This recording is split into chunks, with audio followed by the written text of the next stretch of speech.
بسم الله الرحمن الرحيم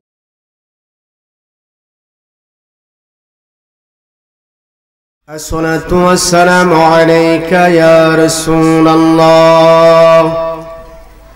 الصلاة والسلام عليك يا حبيب الله. الصلاة والسلام عليك يا شفيع المذنبين. الصلاة والسلام عليك يا رحمة للعالمين. الحمد لله الحمد لله رب العالمين والعاقبة للمتقين. الصلاة والسلام على رسوله الكريم. أما بعد فقد قال الله تعالى في كلامه المجيد والفرقانه الحميد. أعوذ بالله من الشيطان الرجيم. بسم الله الرحمن الرحيم.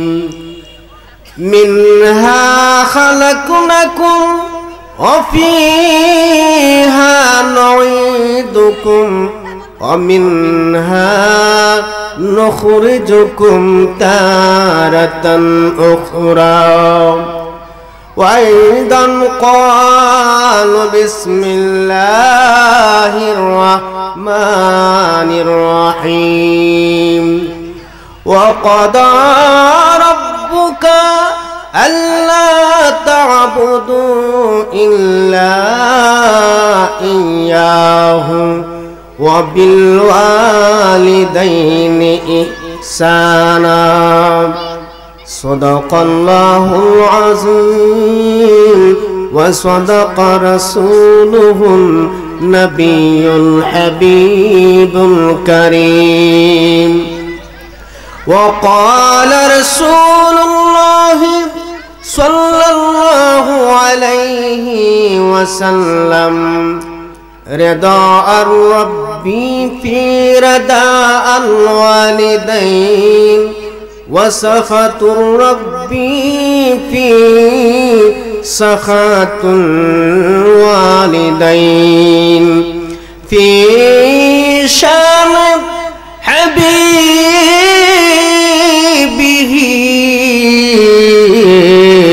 ومحبوبه. في شان حبيبه ومحبوبه ومعشوقه مخبرا وآمرا. إن الله وملائكته يصلون على النبي يا أيها الذين آمنوا صلوا عليه وسلموا تسليما. اللهم مولانا محمد وعلى آله سيدنا مولانا محمد. اللهم صل على مولانا محمد وعلى سيدنا مولانا যারা তোমার পথে আপন তারাই তোমায় পরাবে কাফন মাটির নিচে করবে দাফন মাটির নিচে করবে দাফন একবার মন রে বাবলে না আল্লাহুম্মা সাল্লি আলা মাওলানা মুহাম্মাদ আলা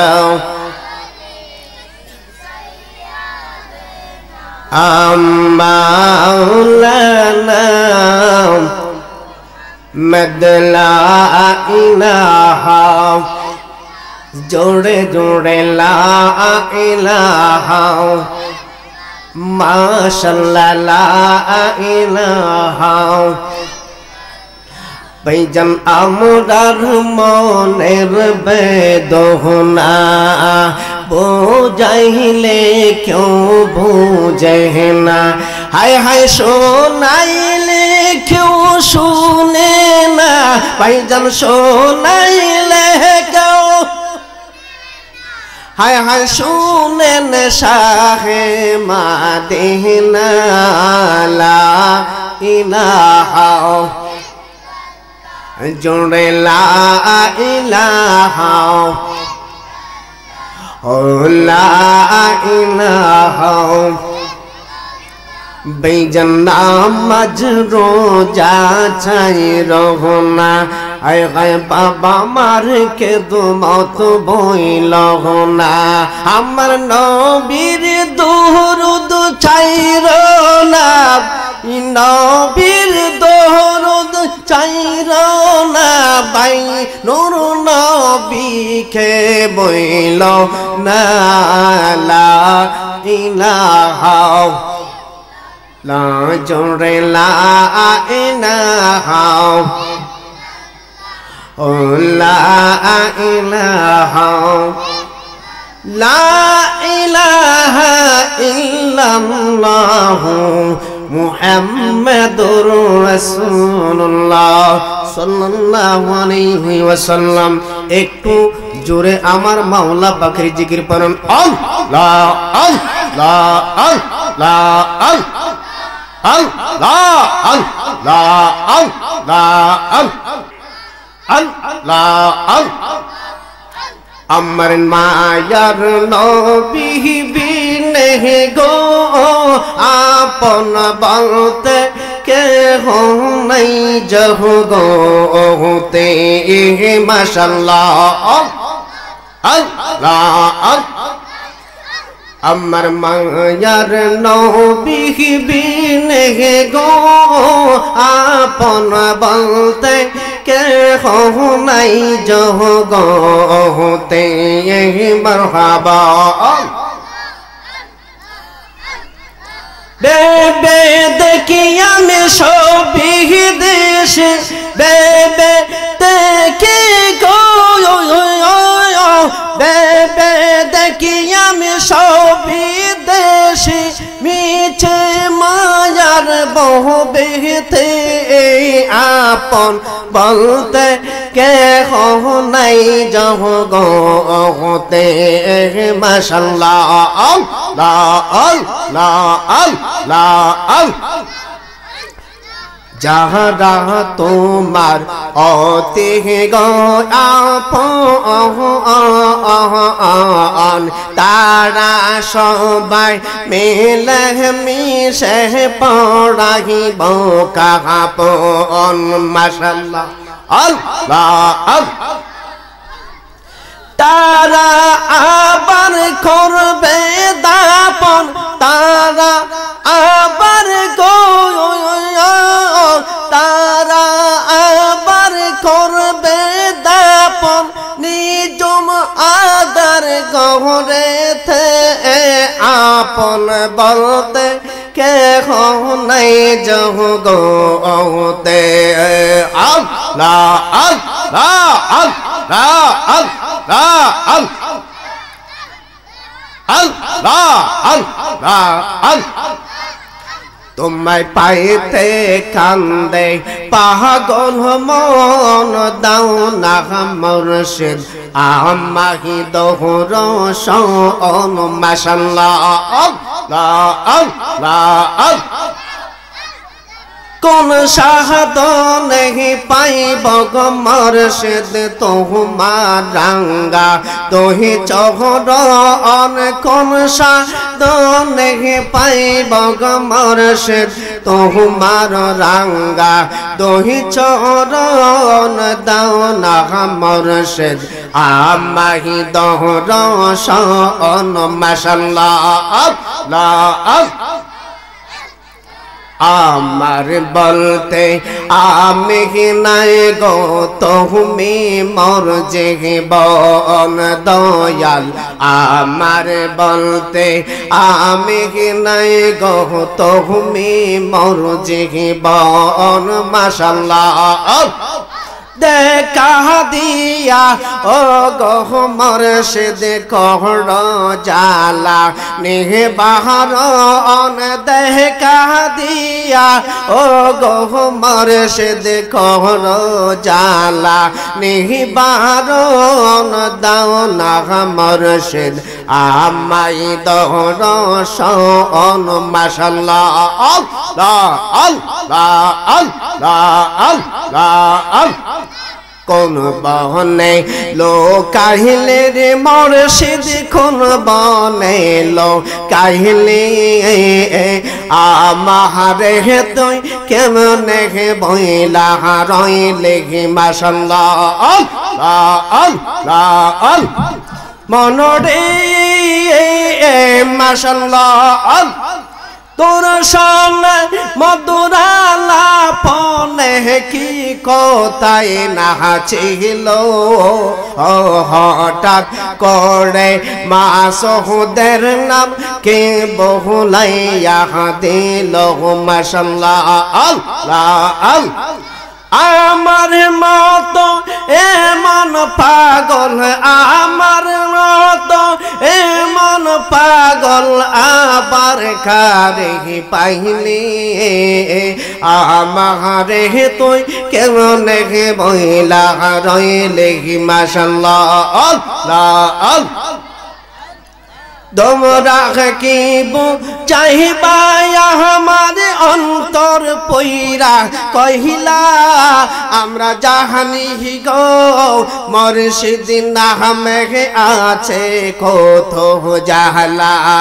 আমরা বহজি গো মুর্শিদ নামে আছে কত জাহালা মাশাআল্লাহ আল্লাহ আল্লাহ তোমরা হাকিব চাইবা আমার অন্তর পইরা কহিলা আমরা জাহানি গো মুর্শিদ নামে আছে কত জান আমরা পৌঁছি গো দয়ালের নামে আছে কত জাহালা মাশাআল্লাহ আল্লাহ আল্লাহ এই জহন্নামে প্রেম করিয়া কই জনাচে বালা হাই গো কই জহন্নাচে বালা এই জহন্নামে প্রেম করিয়া কই জনাচে বালা হাই গো কই জহন্নাচে বালা আন্দে ও পহরেতে দেখতে বালা ভিতরেতে কহিলা আমরা জাহানি গো মুর্শিদ নামে আছে কত জাহালা আমরা পৌঁছি গো মুর্শিদ নামে আছে কত জাহালা আল্লাহ আল্লাহ আল্লাহ আল্লাহ আল্লাহ লা ইলাহা ইল্লাল্লাহু মুহাম্মাদুর রাসূলুল্লাহ সাল্লাল্লাহু আলাইহি ওয়াসাল্লাম। অধ্যক্ষার আজকের আয়োজিত উরুস মাহফিলের সম্মানিত সভাপতি জনাব মোহাম্মদ আব্দুর রহমান সাহেব সুলাবাড়ি পূর্বপাড়া, আজকের মাহফিলের প্রধান অতিথি আন্তর্জাতিক খ্যাতি সম্পন্ন মুফাসসির কুরআন, প্রখ্যাত ইসলামী চিন্তাবিদ, লেখক ও গবেষক, পীরে তরিকত আলহাজ হযরত মাওলানা মুফতি নাজিরুল আমিন রেজভী হানাফি আল কদরি সাহেব, কুলফায়ে সুবহানিয়া কামদানে আলা হযরত ইউপি ভারত রেজবিয়া দরবার শরীফ ছত্রশ্রী নেত্রকোনা। আজকের মাহফিলের বিশেষ অতিথি মিষ্টভাষী তরুণ তেজস্বী বক্তা বলিষ্ঠ কণ্ঠস্বর হযরত মাওলানা নূর মোহাম্মদ রেজভী আল কাদরি সাহেব সান্দিনা কুমিল্লা। আজকের মাহফিলের বিশেষ বক্তা হযরত মাওলানা সৈয়দ আবুল বাশার আল কাদরি সাহেব, পেশ ইমাম, পানিশ্বর দক্ষিণ বাজার জামি মসজিদ। প্রধান আকর্ষণ হিসাবে রয়েছেন খাদিমুল ইসলাম আল হাসাইনি সাহেব হবিগঞ্জ। মাহফিল পরিচালনা রয়েছেন কারি এম জামান চৌধুরী খতিব সাহেববাড়ি জামি মসজিদ ও মোহাম্মদ নজরুল ইসলাম লালন সাহেব আবি বিশ্ববিদ্যালয় ঢাকা। দিগার উলামায়ে কেরাম, মুরব্বিয়ান আজম, যুবক ভাইরা, পর্দানিশীল মা ও বোনেরা, সকলের কাছে সালাম জানাচ্ছি। আসসালামু আলাইকুম ওয়া রাহমাতুল্লাহি ওয়া বারাকাতুহু। আজকের এই ঈমানি নূরানি সুন্নি মাহফিলে আসতে পেরে আমরা খুশি না বেজার? আর একটু আওয়াজ দিয়ে বলুন খুশি না বেজার? সেই জন্য মহান আল্লাহর কাছে শুকরিয়া আদায় করি, যেই মহান আল্লাহ রাব্বুল আলামিন আপনাকে আমাকে এই জান্নাতের বাগানের মেহমান বানিয়েছেন। সেই মহান আল্লাহর শুকরিয়া আদায় করার জন্য সকলে জোরে সোরে বলি আলহামদুলিল্লাহ। আর একটু আওয়াজ দিয়ে বলুন আল্লাহ আলহামদুলিল্লাহ। আওয়াজ দিয়ে বলুন আল্লাহু আকবার। আরো মহব্বতের সুরে বলুন ইয়া রাসূলুল্লাহ। আরো মায়ার সুরে বলুন ইয়া ওলি আল্লাহ। আল্লাহ রাব্বুল আলামিন আপনাকে আমাকে এই দুনিয়ার বুকে পাঠিয়েছেন একটা বিষা দিয়ে, যেই বিষার মেয়াদ কখন শেষ হয়ে যায় সেটা বলা যায় না, ঠিক না বেঠিক? আপনি আমার আসার ডেট করা যায়, কিন্তু যাওয়ার কোনো ডেট করা যায় না। বর্তমান জামানায়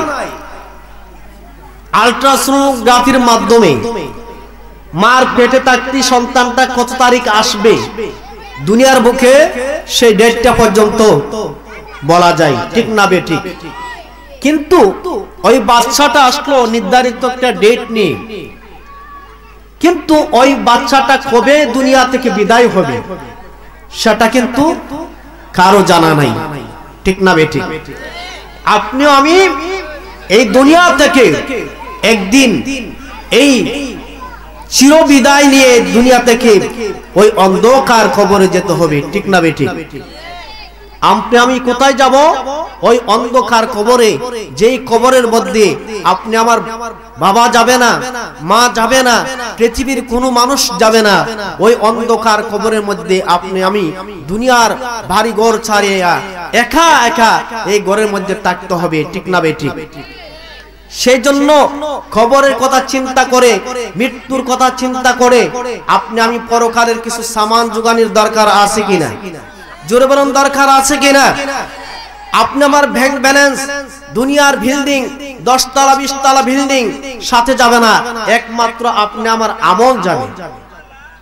জোরে বলুন ঠিক না বেঠিক? আপনি আমার আমল যাবে। আপনি আমি যদি 5 ওয়াক্ত নামাজ পড়ি, ওই 5 ওয়াক্ত নামাজ আপনি আমার সাথে যাবে। আপনি আমি যদি ভালোভাবে চলি, আল্লাহর হুকুম আহকাম মতে চলি, কোরআন হাদিস এর আলোকে জীবন গড়ি, তাহলে এই কোরআন হাদিসের আলোকের জীবন গড়ার কারণে আপনি আমার জন্য জান্নাতের ওসিলা হয়ে যাবে, ঠিক না বেঠিক? এই দুনিয়ার বিল্ডিং, এই দুনিয়ার রং তামাশা কিছু আপনি আমার সাথে যাবে না। ওই অন্ধকারে একদিন আপনি আমার অন্ধকার খবরে একদিন চলে যেতে হবে। পৃথিবীর মানুষ সকলেই চলে গেছে, আমরাও চলে যাব। আপনি আমার আগে কত বাহাদুর ছিল, কত সুন্দর সুন্দর মানুষ ছিল, যাদের বয়স ছিল 1000 বছর 1500 বছর, কিন্তু এত বছর হায়াত পাওয়ার পরও তারা দুনিয়ার বুকে থাকতে পারে নাই, ঠিক না বেটি? সেই জন্য আপনাকে আমাকে যেতে হবে। কোথায় যাব? ওই অন্ধকার কবরে, ঠিক না বেটি? আমার আল্লাহ রাব্বুল আলামিন পবিত্র কুরআনুল কারীমের মধ্যে বলেন, মিনহা খালাকনাকুম ওয়া ফিহা নুঈদুকুম ওয়া মিনহা নুখরিজুকুম তারাতান উখরা। আমার আল্লাহ রাব্বুল আলামিন পবিত্র কুরআনুল কারীমের মধ্যে বলেন, ও আমার পৃথিবীর বান্দা ও বান্দিরা, ও আমার নবীর উম্মতরা, তোমরা শুনে নাও, তোমাদেরকে আমি আল্লাহ রাব্বুল আলামিন মাটি থেকে সৃষ্টি করেছি, আবার মাটির ভিতরে ঢুকাবো। জোরে বলুন না সুবহানাল্লাহ। আপনি আমার মানুষের সৃষ্টি শুরু হয়েছে, আল্লাহ রাব্বুল আলামিন শুরু করেছেন মাটি দ্বারা। হযরত আদমকে মাটি দ্বারা সৃষ্টি করেছেন, ওই মাটির মানুষ থেকে আমরা সকল মানুষ সৃষ্টি, ঠিক না বেঠিক? আমার আল্লাহ বলেন, পৃথিবীর মানুষরি, ও আমার পৃথিবীর বান্দা ও বান্দিরা, তোমাদেরকে আমি আল্লাহ রাব্বুল আলামিন মাটি থেকে সৃষ্টি করেছি, আবার মাটির ভিতরে ঢোকাবো, আবার ওই মাটি থেকে আমি বের কইরা আমি আল্লাহর কাছে উপস্থিত করাবো। জোরে বলুন সুবহানাল্লাহ। তাহলে আপনি আমাকে দুনিয়ার বিল্ডিং চাইরা, দুনিয়ার দামি দামি কাঠ পালং চাইরা ওই মাটির ভিতরে যাওয়া লাগবে কি লাগবে না? আর জোরে বলুন, যাওয়া লাগবে কে লাগবে না? একদিন মাটির ভিতরে ও বেগর রে মোহনামার, কেন বান্দ দালান গর, ঠিক না বেঠিক? আমার বাইরে রে, ও আমার বন্ধুরা, আল্লাহ রাব্বুল আলামিন আপনাকে আমাকে সাময়িক একটা বিষয় দিয়া পৃথিবীর মুখে পাঠিয়েছেন, আল্লাহকে বলার জন্য নয়। আল্লাহ রাব্বুল আলামিন দুনিয়ার মধ্যে একটা মুসাফির খানার মধ্যে পাঠিয়েছেন, ঠিক না বেঠিক? আল্লাহ রাব্বুল আলামিন রূহের জগৎ থেকে আপনাকে আমাকে পাঠাইছে মার পেটের মধ্যে, মার পেট থেকে আপনাকে আমাকে পাঠাইছে দুনিয়ার বুকে। ওই দুনিয়া থেকে আপনাকে আমাকে একদিন ওই 3.5 হাত কবরের মধ্যে চলে যেতে হবে। ওই 3.5 হাত কবর থেকে আপনাকে আমাকে গোটা জিন্দেগির হিসাব দিয়া আল্লাহর দরবারে, আপনার দরবারে হাজির হওয়া লাগবে, ঠিক না বেঠিক? একদিন মাটির ভিতরে হবে ঘর রে মোহনামার, কেন বান্দ দালান গর রে মোহনামার, কেন বান্দ দালান গর, ঠিক না বেঠিক? প্রাণ পাখি উড়ে যাবে পিঞ্জর ছেড়ে, তোরা তুমি পড়ে রবে, তুমি যাবে চলে। প্রাণ পাখি উড়ে যাবে পিঞ্জর ছেড়ে, তোরা তুমি সবই রবে, তুমি যাবে চলে।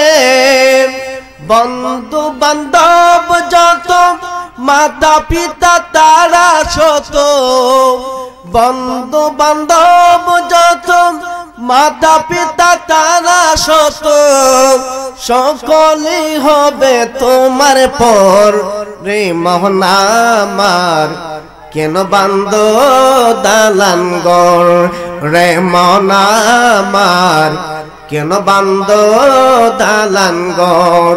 একদিন মাটির ভিতরে হবে ঘর রে মোহনামার, কেন বান্দ দালান গর রে মোহনামার, কেন বান্দ দালান গর? জোরে বলুন আল্লাহু আকবার। ও আমার বন্ধুরা, 10 তলা বিল্ডিং বানাইলেন, আরো 10 তলা স্বপ্ন দেখেন, এইরকম আছে কি নাই? 5 কোটি টাকার ব্যাংক ব্যালেন্স হয়েছে, আরো 5 কোটি টাকার স্বপ্ন দেখেন 10 কোটি টাকা হইলে বড় একটা অ্যামাউন্ট ব্যাংকের মধ্যে রাখা যাবে। ওই স্বপ্ন কত জনার চোখের মধ্যে আছে কি নাই? আর জোরে বলুন আছে কি নাই? ও বন্ধু, ও আমার পানেশ্বরের যুবক ভাইয়েরা, আপনার মতো কত যুবক ওই কোটি টাকার স্বপ্ন চোখের মধ্যে নিয়ে 10 তলা 20 তালাকার স্বপ্ন চোখের মধ্যে নিয়ে ওই অন্ধকার খবরের বাসিন্দা হয়ে গেছে, ঠিক না বেটি? 10 তলা বিল্ডিং আর কমপ্লিট করতে পারে নাই। 10 তলা বিল্ডিং কমপ্লিট হওয়ার আগে তার খবর রেডি হয়েছে, ঠিক না বেঠিক? ও বন্ধু, এমনও মানুষ রয়েছে আশেপাশে চা স্টলের মধ্যে চা খায়, গপ্প গুজারের মধ্যে ব্যস্ত, কিন্তু তার জন্য যে মার্কেটের মার্কিন কাপড় রেডি হয়ে গেছে তার কোনো খবর নাই, ঠিক না বেঠিক? এমনও বাইরে রয়েছে অনেক বিভিন্ন ব্যস্ততার মধ্যে, রং তামাশার মধ্যে রয়েছে, তার জন্য কবরের মাটিগুলি লাফাচ্ছে, কিন্তু তার কোনো খবর নাই। তার জন্য মার্কিনের কাপড় রেডি, তার জন্য বাঁশের জারের বাঁশগুলি রেডি হয়ে গেছে, অথচ সে হাসি তামসা রং তামাশার মধ্যে ব্যস্ত হয়ে গেছে, ঠিক না বেঠিক? এমন যুবক, কত যুবকরা কত কোটি কোটি টাকার মালিক, কোটি টাকার সম্পদ দুনিয়ার মধ্যে রেখে শূন্য হাতে কবরের মধ্যে চলে গেছে, ঠিক না বেঠিক? ও বন্ধু, সেই জন্য দুনিয়ার রং তামাশাকে বাদ দিন। এটা কোনো রং তামাশার জায়গা নয়, এটা হলো মুসাফির খানা। মুসাফির খানা কেমন একটা মুসাফির খানার মধ্যে আপনি আমি সফর করতেছি, একটু উদাহরণ দিলে আপনারা বুঝতে পারবেন। আপনি পানেশ্বর থেকে রওনা দিলেন ঢাকা যাওয়ার জন্য, জোরে বলুন কোথায় যাওয়ার জন্য? জোরে বলুন কোথায় যাওয়ার জন্য? ঢাকা যাওয়ার জন্য বাড়ি থেকে রওনা হলেন।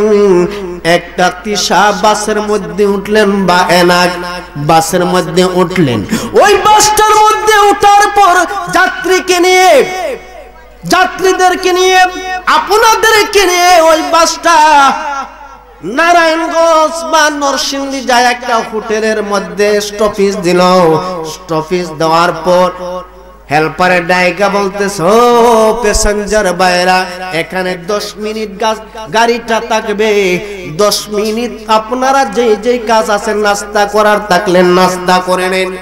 20 মিনিট থাকবে, 20 মিনিটের ভিতরে আপনারা নাস্তা করা থাকলে নাস্তা করে নেন, প্রস্রাবের হাজত থাকলে হাজত পুরো করে নেন। সেই জন্য মানুষেরা গাড়ি থেকে নামলো। এইরকম ভাবে মানুষ নামে কি নামে না? আর যেরকম নামে কি নামে না? গাড়ি থেকে ওই হোটেলের মধ্যে নামলো, কেউ নাস্তা করলো, কেউ চা খাইলো, কেউ প্রস্রাব করলো, কেউ পায়খানা করলো। সময় যে কখন গাড়ির সময় হয়ে যায় এই টেনশনে তাড়াহুড়া করে নাস্তা করলো। আচ্ছা বলুন তো দেখি, সেই জায়গার মধ্যে কোনো ব্যক্তি, কোনো লোক, কোনো ঘর বাঁধেনি। 20 মিনিটের জন্য স্টপেজ দিছে, ওই জায়গার মধ্যে কেউ ঘর বাঁধে না, ঠিক না বেঠিক? কারণ হলো সে জানে এখানে থাকার জায়গা নয়, এখান থেকে আমাকে চলে যেতে হবে ঢাকা, আবার ঢাকা থেকে আমার ফিরে আসতে হবে। সেই জন্য সামান্য একটা রেস্টের জায়গার মধ্যে কেউ ঘর বাঁধে না, কেউ বিছানা পায় তা ঘুমায় না, ঠিক না বেঠিক? সেই জন্য সকলে আবার দৌড়াদৌড়ি করে গাড়িতে উঠে যায়। ও বন্ধু, ও আমার মুরব্বি বাবারা রে, আল্লাহ রাব্বুল আলামিন এই পৃথিবীটার মধ্যে মুসাফির খানা বানাইয়া গাড়ি স্টপেজ দিলে যেই রকম ভাবে সেখানে কোনো ঘর বাঁধে না, সেখানে কোনো আরামের বিছানা পাইতা ঘুমায় না, কারণ সেখান থেকে চলে যেতে হবে সে জানে। এই যাই না যদি সেও কোনো ঘর না বানায়, বিছানা না পাতে, আপনি কিভাবে ওই জিন্দেগিটার মধ্যে আসলেন? 5 ঘন্টা বাঁচবেন যে সেটার গ্যারান্টি দেওয়া যায় না। আপনি কিভাবে 10 তলা বিল্ডিং এর স্বপ্ন দেখেন, ঠিক না বেঠিক? জোরে বলুন ঠিক না বেঠিক? 10 তলা বিল্ডিং কেমনে স্বপ্ন দেখেন, কোটি কোটি টাকার স্বপ্ন কেমনে দেখেন? কারণ ওই কোটি কোটি টাকার ব্যাংক ব্যালেন্স হয়েছে। ওই কোটি কোটি টাকা যে খরচ করতে পারবেন সেটার কোনো গ্যারান্টি নাই, ঠিক না বেঠিক? এই জন্য আল্লাহর পয়গম্বর হযরতে ঈসা আলাইহিস সালাম কোনো ঘর বানাইতেন না, কোনো বাড়ি করছেন না, যেখানে যাইতেন সেখানে ঘুমায়া পড়তেন। জোরে বলুন আল্লাহু আকবার। আল্লাহর পয়গম্বর হযরতে ঈসা আলাইহিস সালামের উম্মত ডাক দেওয়াল, হুজুর ওগো আল্লাহর পয়গম্বর, আপনি কেন ঘর বানান না, আপনি কেন বাড়ি বানান না? আমরা তো বাড়ি বানাই, আমরা তো ঘর বানাই টাকার জন্য, আপনি কেন ঘর বানান না, বাড়ি বানান না? আল্লাহর পয়গম্বর হযরতে ঈসা আলাইহিস সালাম বলে, ও আমার উম্মতরা শুনে নাও, আমার প্রশ্নের উত্তরটা আগে দাও। তোমরা বলো দেখি, সাগরের মধ্যে যদি তরঙ্গ থাকে, ঢেউ থাকে, ওই ঢেউয়ের মাথার মধ্যে কেউ বাড়ি বানাইতে দেখছনি? আচ্ছা বলুন তো দেখি, ঢেউয়ের মাথার মধ্যে কেউ ঘর বানাইতে পারেনি? ঢেউ যে উঠে, ঢেউ বড় বড় ঢেউ উঠে, ওই ঢেউয়ের মাথার মধ্যে বাড়ি বানানো সম্ভব না, ঠিক না বেঠিক? ওই উম্মতরা ডাক দেওয়ার, না না, ঢেউয়ের মাথার মধ্যে বাড়ি বাঁধা সম্ভব না, ঘর বানানো সম্ভব না, এটা তো সম্ভব হতে পারে না।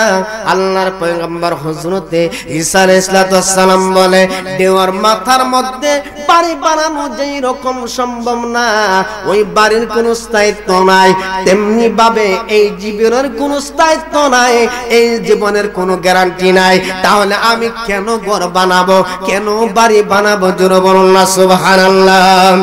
যদি তাকে নসিবে আপনি আসিবে, ঠিক না বেঠিক? মাহফিলে আসাটাও নসিবের ব্যাপার। অনেকেই দেখবেন টিভির মধ্যে বসে আছে, অনেক ভাইরা দেখবেন সামনে দাঁড়ায় রয়েছে, মাহফিলে বসে না। আচ্ছা বলুন তো দেখি, মাহফিলে বসলে সওয়াব না গুনাহ? আরো জোরে বলুন, সওয়াব না গুনাহ? আচ্ছা বলুন তো দেখি, যারা মাহফিলের ভিতরে আছেন তাদের আমলনামার মধ্যে সওয়াব লেখা হচ্ছে, আর বাহিরে যারা আছে তাদের আমলনামার মধ্যে কি সওয়াব লেখা হচ্ছে? না, সওয়াব লেখা হবে না। যতক্ষণ পর্যন্ত আপনি প্যান্ডেলের ভিতরে না বসবেন, ততক্ষণ পর্যন্ত আপনার আমলের মধ্যে সওয়াব লেখা হবে না। সেজন্য আমি আপনাদেরকে বলি, একটু মাহফিলের ভিতরে বসুন। যদি তাকে নসিবে আপনি আসিবে, যদি তাকে নসিবে আপনি আসিবে, জোর করে মন হরণ করো না, মনে চলো না, সে যে বিষম যন্ত্রণা। বলে পেলাম, আসলে এটা গানটা একটা কমন সুর, অনেক যুবকেরা গায়। সেজন্য ওই গানটাকে যদি আমরা রাসূলের শানে গাই, এতে ভালো হবে না খারাপ হবে? জোরে বলুন, ভালো হবে না খারাপ হবে? আমার সাথে বলুন, যে মদিনা যাইবে নবীর দিদার পাইবে, যে মদিনা যাইবে নবীর দিদার পাইবে, শাফায়াত করবেন শাহে মদিনা। বাবা শুনো না, হাদিসে পাকে বর্ণনা, বাবা শুনো না, হাদিসে পাকে। সিদ্দিক আকবরের দাবি, দেখবে যদি একবার নবী, জীবনের আর জাহলা থাকবে না, ও থাকবে না, জীবনের আর জাহলা থাকবে না। সিদ্দিক আকবরের দাবি, দেখবে যদি একবার নবী, জীবনের আর জাহলা থাকবে না, ও থাকবে না, জীবনের আর জাহলা থাকবে না। আবু বকর অবশেষে জায়গা পাইল নবীর পাশে, আবু বকর জায়গা পাইল নবীর পাশে, জীবনের আর দুঃখ রইল না, বাবা রইল না, জীবনের আর দুঃখ রইল না। বলুন, যে মদিনা যাইবে নবীর দিদার পাইবে, যে মদিনা নবীর দিদার পাইবে শাফায়াত করবেন শাহে মদিনা বাবা শুনো না হাদিসে পাকের বর্ণনা বাবা শুনো না হাদিসে পাকের ওলিউল্লাহর মনের কথা যে শুনবে তার লাগবে বেতা নবীর দিদার কেন মিলে না ও মিলে না নবীর দিদার কেন মিলে না বলুন এই মাসুদের মনের কথা যে শুনবে তার লাগবে বেতা নবীর দিদার কেন মিলে না ও মিলে না নবীর দিদার কেন মিলে না একবার যদি দিদার পাই মরণে আর চিন্তা নাই একবার যদি মরণে আর চিন্তা নাই জান্নাত দিবেন দয়াল রাব্বানা ও রাব্বানা জান্নাত দিবেন দয়াল রাব্বানা বলুন যে মদিনা যাইবে নবীর দিদার পাইবে যে মদিনা নবীর দিদার পাইবে শাফায়াত করবেন শাহে মদিনা বাবা শুনো না হাদিসে পাকে বর্ণনা জোরে বলুন আল্লাহু আকবার আমার বাবা জেরারে গভীর মনোযোগ ওই দুনিয়াটা থাকার জায়গা নয় ওই দুনিয়া থেকে আপনাকে আমাকে চলে যেতে হবে ওই অন্ধকার কবরের মধ্যে ঠিক না বেঠি অন্ধকার কবরে যাওয়া লাগবে কি লাগবে না যদিও আপনি আমার দুনিয়া থেকে দুনিয়ার লোভ লালসার মধ্যে পড়ে যদিও আমরা কবরকে ভুলে গেছি কিন্তু খবর আপনাকে বলে নাই ঠিক না বেঠি দৈনিক হাদিস শরীফের মধ্যে রয়েছে দৈনিক প্রত্যেকের কবর 3 বার কইরা ডাক দেয় কয়বার 3 বার ডাক দেই আপনার কবর আপনাকে 3 বার ডাক দিচ্ছে আমার কবর আমাকে 3 বার ডাক দিচ্ছে জোরে বলুন না সুবহানাল্লাহ 3 বার কবর আপনাকে আমাকে ডাক দেয় বলে ও আব্দুর রহিম ও আব্দুর রহিম দুনিয়ার রং তামাশার মধ্যে ব্যস্ত হয়ে গেছো দুনিয়ার ব্যাংক ব্যালেন্সের লোভের প্রতি তুমি ব্যস্ত হয়ে গেছো আমি কবরকে ভুলে গেছো আমি কবর এমন একটা কবর যে কবরটা গুটগুটে অন্ধকার ঠিক না বেঠিক ওই অন্ধকার কবরের মধ্যে কি লাইট নেওয়ার কোনো ব্যবস্থা আছে বাড়ি থেকে কি টর্চ লাইট নিয়ে যাইতে পারবেন না জোরে বলেন আপনারা পারবেন আপনি যাওয়ার সময় কি টর্চ লাইট দিবে কারেন্টের লাইট দিবে আপনার সাথে কোনো লাইট দিবে না ওই অন্ধকার কবর ডাইকা বলে ও আব্দুর রহিম আমি গুটে অন্ধকার কবর আমার কাছে কিছু লাইট নিয়ে আসো আলোর ব্যবস্থা নিয়ে আসো ওই আলোটা কি ওই আলোটা হলো 5 ওয়াক্ত নামাজ জোরে বলুন কি 5 ওয়াক্ত নামাজ যে ব্যক্তি 5 ওয়াক্ত নামাজ আদায় করবে সঠিকভাবে আমার আল্লাহ রাব্বুল আলামিন ওই 5 ওয়াক্ত নামাজের বিনিময়ে ওই অন্ধকার কবর আর অন্ধকার কবর থাকবে না অন্ধকার কবরটা একবারে আলোকিত হয়ে যাবে আলোকিত হয়ে যাবে সেই জন্য আমরা অন্ধকার কবরটাকে আলোকিত করতে চাই কি চাই না আর জোরে বলুন চাই কি চাই না সেই জন্য 5 ওয়াক্ত নামাজ লাগবে ঠিক না বে ঠিক ওই কবরটা ডাক দেওয়ালে আব্দুর রহিম ও আব্দুর রহিম আমি নির্জন একাকী কবর যে কবরের মধ্যে তোমার ভাই আসবে না যে কবরের মধ্যে তোমার বাবা আসবে না যে কবরের মধ্যে তোমার বন্ধু আসবে না যে কবরের মধ্যে তোমার সঙ্গিনী স্ত্রী আসবে না ও আব্দুর রহিম তুমি তোমার সাথী নিয়ে আসো ওই সাথীটা কি ওই কিতাবের মধ্যে উল্লেখ রয়েছে হাদিস শরীফের মধ্যে রয়েছে ওই কবরের সঙ্গী হলো আপনি আমার 30 পারা আল্লাহর কুরআনুল কারীম জোরে বলুন সুবহানাল্লাহ আমরা কোরআন চাই কি চাই না আর জোরে বলুন চাই কি চাই না ওই কোরআনের আমল যদি আপনি আমি করতে পারি ওই কোরআন যদি আপনি আমি তেলাওয়াত করতে পারে ওই কবরের মধ্যে ওই কোরআন আপনি আমার বন্ধু হয়ে হাজির হয়ে যাবে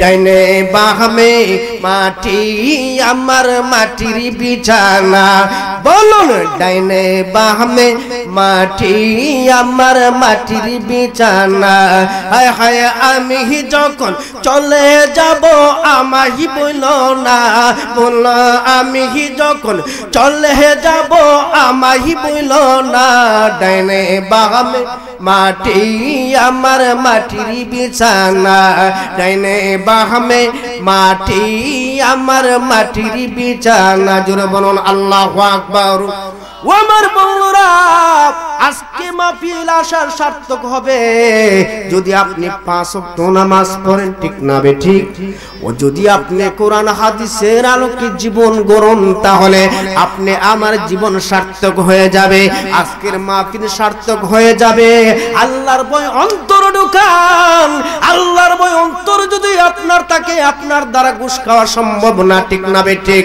আল্লাহর ভয় যদি অন্তরে থাকে আপনার দ্বারা সুদ খাওয়া সম্ভব না আল্লাহর ভয় যদি অন্তরের মধ্যে আপনি আমার থাকে তাহলে আপনার দ্বারা চুরি করা সম্ভব না ঠিক না বে ঠিক আল্লাহর ভয় যদি আপনি আমার মধ্যে থাকে তাহলে মিথ্যা কথা বলা সম্ভব না জোরে বলুন ঠিক না বে ঠিক ও বন্ধু আপনি আমার জীবনটা যেমনে মন তেমনে পরিচালনা করলে হবে না কারণ আপনার প্রতিটা মিনিটের হিসাব আল্লাহর দরবারে দেওয়া লাগবে জোরে বলেন দেওয়া লাগবে কি লাগবে না আল্লাহর কাছে জবাবদিহি করা লাগবে ওই অন্ধকার কবরে যাওয়া লাগবে অন্ধকার কবরটা যদি আপনি আমি জান্নাতের বাগান বানাতে চাই তাহলে আপনি আমার জীবনটা কোরআন হাদিসে আলোকে চালাতে হবে ঠিক না বে ঠিক না হয়তো ওই অন্ধকার কবরটা আপনার শাস্তির স্থান হয়ে যাবে জাহান্নামের গর্ত হয়ে যাবে ঠিক না বে ঠিক আমার মায়ার নবী রহমাতুল লিল আলামিন নবী একদিন সাহাবা একরামকে নিয়ে একটি গুরুস্থানের পাশ দিয়ে রওনা দিলেন কোথায় গুরুস্থানের পাশ দিয়ে রওনা দিলেন গুরুস্থানের পাশ দিয়ে যখন যাইতে লাগলেন আমার নবী ডাক দেন সাহাবীরা রে আসো আমরা ওই গুরুস্থানের উপরে যাব আমার দয়াল নবীজি রহমতের পা মুবারক দিয়া একটু হাইটা হাইটা কবরস্থানের মধ্যে উঠলেন একটা কবর পাড়ি দিলেন আমার দয়াল নবীজির নূরানি চেহারা মুবারকের মধ্যে আনন্দের ঝিলিক লাগছে জোরে বলুন সুবহানাল্লাহ নবীজির চেহারার মধ্যে আনন্দ আচ্ছা নবীজির চেহারার মধ্যে আনন্দ এটা সাহাবীরা বুঝতে পারে কি পারে না আমার মনে কি আছে চেহারা দেখলে আপনারা বুঝবেন ঠিক না বে ঠিক মনটা যদি খারাপ থাকে চেহারা দেখলে বোঝা যায় আর মনটা যদি ভালো থাকে চেহারা দেখলে প্রমাণ হয়ে যায় হুজুরের মনটা খুব ভালো ঠিক না বে ঠিক আমার মায়ার নবী রহমাতুল লিল আলামিন নবী একটা কবর পাড়ি দিলেন নবীজির চেহারা মুবারক আনন্দের আরেকটা কবর পাড়ি দিলেন নবীজির চেহারা মুবারক আনন্দের আরেকটা কবর পাড়ি দিলেন নবীজির চেহারা মুবারক আনন্দের কিন্তু একটা কবরের পর আরেকটা কবর যখন যাচ্ছেন লাস্টে একটা কবরের পাশে যাইয়া আমার দয়াল নবীজির চেহারা মুবারক একবারে মলিন হয়ে গেছে জোরে বলুন আল্লাহু আকবার নবীজির চেহারা মুবারক মলিন হয়ে গেছে চেহারা মুবারকটা একবারে নূরানি চেহারা মুবারকটা একবারে কালো হয়ে গেছে নবীজির চক্ষু মুবারক থেকে দুই ফোঁটা ঝরনা মুবারক পানি মুবারক পড়ে গেল সাহাবীরা ডাক দা বলেন হুজুর ও গো মায়ার নবী রহমাতুল লিল আলামিন নবী অনেকগুলি কবর পাড়ি দিলেন আপনার চেহারার মধ্যে আনন্দ আর আনন্দ এই কবরটার পাশে আয়েশা আপনি বেজার হয়ে গেলেন আপনার চেহারা মুবারক কালো হয়ে গেল এটার কারণ কে আমার মায়ার নবী রহমাতুল লিল আলামিন নবী সাহাবীরা একটু থামো আমি একটু কাজ সেরে নেই আমার নয়া দয়াল নবীজি হাত মুবারক রহমতের হাত মুবারক আল্লাহর দরবারে হাত মুবারক তুলে দিলেন হাত মুবারক তুইলা আবার হাতটা নামায় ফেললেন জোরে বলুন না সুবহানাল্লাহ রহমতের হাত নবীজির হাত কি রহমত রহমাতুল লিল আলামিন নবীজির হাতের বেলা আমরা কি বলি হাত মুবারক নবীজির চেহারা মুবারক এটা হলো আহলুস সুন্নাত ওয়াল জামাতের আকীদা নবীর প্রেমিকদের নিশানা নবীর শানে বলতে গেলে আমরা বলি হাত মুবারক জবান মুবারক চেহারা মুবারক ঠিক না বেটি কিছু কিছু বেয়াদব আলেম আছে যারা বলে নবীর চেহারা নবীজির হাত নবীজির পা ডাইরেক্টলি আপনি আমার মতন হাত বা এরকম ব্যবহার করে কি করে না? জোরে বলেন না নাউজুবিল্লাহ। তাদের মধ্যে নবীজির আদব নাই, নবীর শানে বেয়াদবি করে। নবীর শানে যাদের বেয়াদবি রয়েছে তাদের 5 ওয়াক্ত নামাজ দ্বারা কোনোদিন জান্নাতে যাইতে পারবে না। ঠিক না বেঠিক? আমার ভাইয়েরা বন্ধুরা, আদব লাগবে, নবীর প্রেম লাগবে। নবীর প্রেম সারা 5 ওয়াক্ত নামাজ করে তাহাজ্জুদ পড়তে পারেন, ইশরাক পড়তে পারেন, আওয়াবিন পড়তে পারেন, শাস্ত্রের নামাজ পড়তে পারেন, কোন নামাজ দ্বারা আপনার জান্নাতে যাওয়া সম্ভব না। ঠিক না বেঠিক? তাহলে নবীর প্রেম লাগবে নামাজ পড়তে গেলে। আমরা নবীজির প্রেম চাই কি চাই না? রহমতে আলম নবী নূরে মুজাসসাম বলন, রহমতে আলম নবী নূরে মুজাসসাম। সাহাবীরা আতর বানায় ওই নবীজির গাম বলন, সাহাবীরা আতর বানায়। নবীজির গাম মুবারকের দাম আসেনি? জোরে বলুন আসেনি? না আপনার গার আর আমার গাম নবীর সমান? জোরে বলুন সমান। আপনি আমার শরীর গামলে দুর্গন্ধ বের হয়। ঠিক না বেঠিক? আপনি আমার গাম দুর্গন্ধ, আর দয়াল নবীজির গাম মুবারক মেশক আম্বর। জোরে বলুন না সুবহানাল্লাহ। নবীজির গাম মুবারক নেওয়ার জন্য মদিনার মহিলারা শিশি নিয়ে পাগল হয়ে যেতেন। নবীজি যখন রুদ্র থেকে আসতেন, নবীজির গাম মুবারক বের হতেন, সাহাবায়ে কেরাম শিশি নিয়ে উপস্থিত হয়ে যেতেন, ইয়া রাসূলুল্লাহ একটু গাম মুবারক দেন, আমরা সেন্ট হিসাবে ব্যবহার করব। জোরে বলুন না সুবহানাল্লাহ। সেই জন্য আমরা আহলে সুন্নাত ওয়াল জামাতের আকীদা, নবী তো আমাদের মতনই না, নবীজির গামও আমাদের গামের মতো। জোরে বলুন ঠিক না বেঠিক? রহমতে আলো নবী নূরে মুজাসসাম, রহমতে আলো নবী নূরে মুজাসসাম। সাহাবীরা আতর বানায় ওই নবীজির গাম বলুন, সাহাবীরা আতর বানায়। ভাইজান চেনো মানো জানো কেমন আমার নবীজি, যাহার পাগল চন্দ্র সূর্য তারকারাজি বলুন, যাহার পাগল চন্দ্র সূর্য তারকারাজি। আবার আরো শুনবানি সুন্দর কাহিনী, আবার শুনবানি সুন্দর কাহিনী। জান্নাতের রুমে রুমে লেখা নবীর নাম বলুন, জান্নাতের রুমে রুমে লেখা নবীর নাম।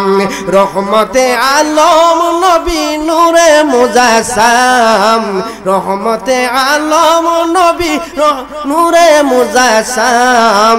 সাহাবীরা আতর বানায় ওই নবীজির গাম বলুন, সাহাবীরা আতর বানায় ওই নবীজির গাম।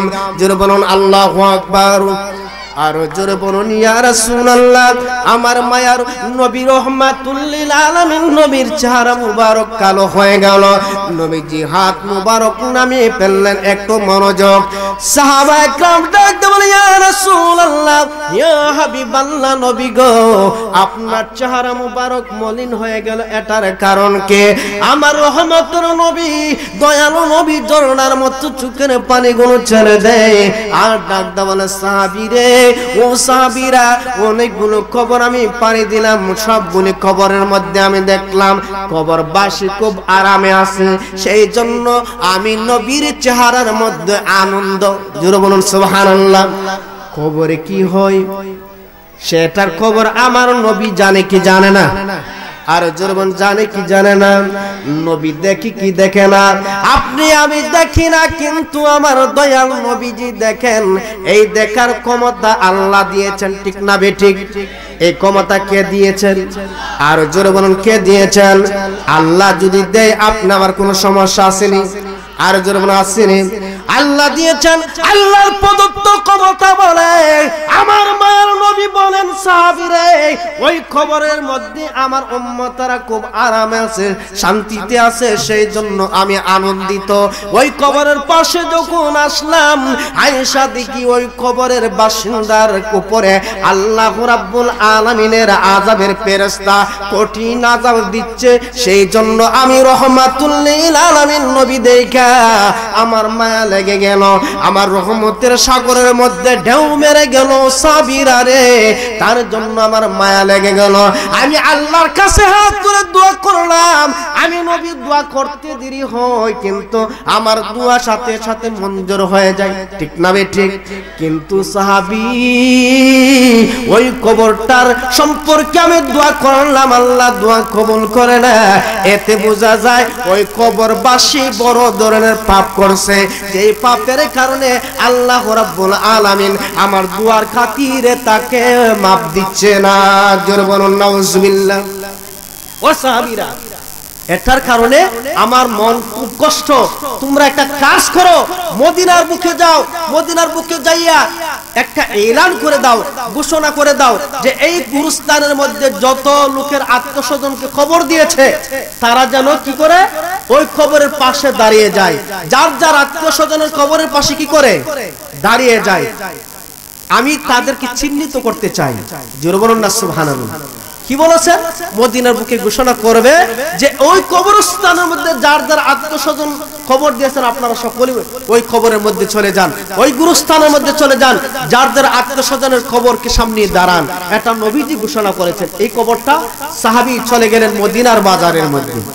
আল্লাহর নবীর সাহাবী মদিনার বাজারের মধ্যে চলে গেলেন, যা বলতেছে ও মদিনাবাসীরা, এই মুখ কবরস্থানের মধ্যে, ওই মুখ গুরুস্থানের মধ্যে যাদের আত্মস্বজন দাফন করছো, তোমরা যায় যার যার আত্মস্বজন খবর সামনে নিয়ে তোমরা দাঁড়ানোর জন্য মদিনার কামনেওয়ালা নবীজি ঘোষণা দিয়েছেন।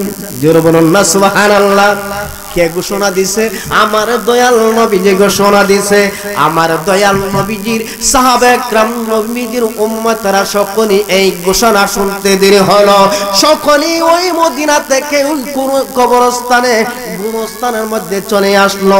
কেউ বাবার কবরের পাশে দাঁড়ালো, কেউ মার কবরের পাশে দাঁড়ালো, কেউ ছেলের কবরের পাশে দাঁড়ালো, কেউ ভাইয়ের কবরের পাশে দাঁড়ালো, কেউ আত্মীয় স্বজনের কবরের পাশে দাঁড়ালো। সবগুলি কবর ভরপুর হয়ে গেছে, কিন্তু যে কবরের মধ্যে আমার নবীজি আযাব দেখছে গো, ওই কবরের পাশে দাঁড়ানো কোনো ব্যক্তি নাই। জোরে বলুন না সুবহানাল্লাহ। ওই কবরের পাশে দাঁড়ানোর জন্য কোনো ব্যক্তি নাই। আমার নবীজি চিন্তায় পড়ে গেলেন, টেনশনে পড়ে গেলেন। কারণ কি? আমার নবীজি চিন্তায় পড়ে গেলেন। নবীজি অনেকক্ষণ পর্যন্ত তাকাচ্ছে, এদিক সেদিক কোনো লোক দেখা যায়নি। অনেকক্ষণ পরে দেখা যায় একটা বৃদ্ধ মহিলা একটা লাঠি বড় করে করে আস্তে আস্তে আস্তে ওই মহিলাটা আয়েশা ওই কবরের পাশে দাঁড়িয়ে গেল। আমার মায়ার নবীজি একটু টেনশন মুক্ত হলেন, ওই বৃদ্ধ মহিলাটার কাছে চলে গেলেন। আমার মায়ার নবীজি রহমাতুল্লিল আলামিন নবী ডাক দাবালে, বৃদ্ধা মা, ও বৃদ্ধা মা, ওই কবরের পাশে যে আপনি দাঁড়াইছেন ওই কবরবাসী আপনার কি হই? মহিলাকে বলতেছে আপনার কবরের পাশে যে দাঁড়ালেন ওই কবর দিয়েছে যে ওই কবরবাসী আপনার কি হই, কি আত্মীয়, আপনার সম্পর্কে কি হই? ওই বৃদ্ধ মহিলা ডাক দেন, হুজুর ও রাহমাতুল্লিল আলামিন নবী, ওই কবরে যে শুয়ে আছে সে হইল আমার একমাত্র সন্তান। আমার মায়ের নবীজি বললেন, ও বৃদ্ধা মা, আপনার সন্তান কেমন আছে আপনি জানেননি? মহিলা ডাক দেওয়াল, হুজুর আমি তো জানি না, আপনি বলুন কেমন আছে।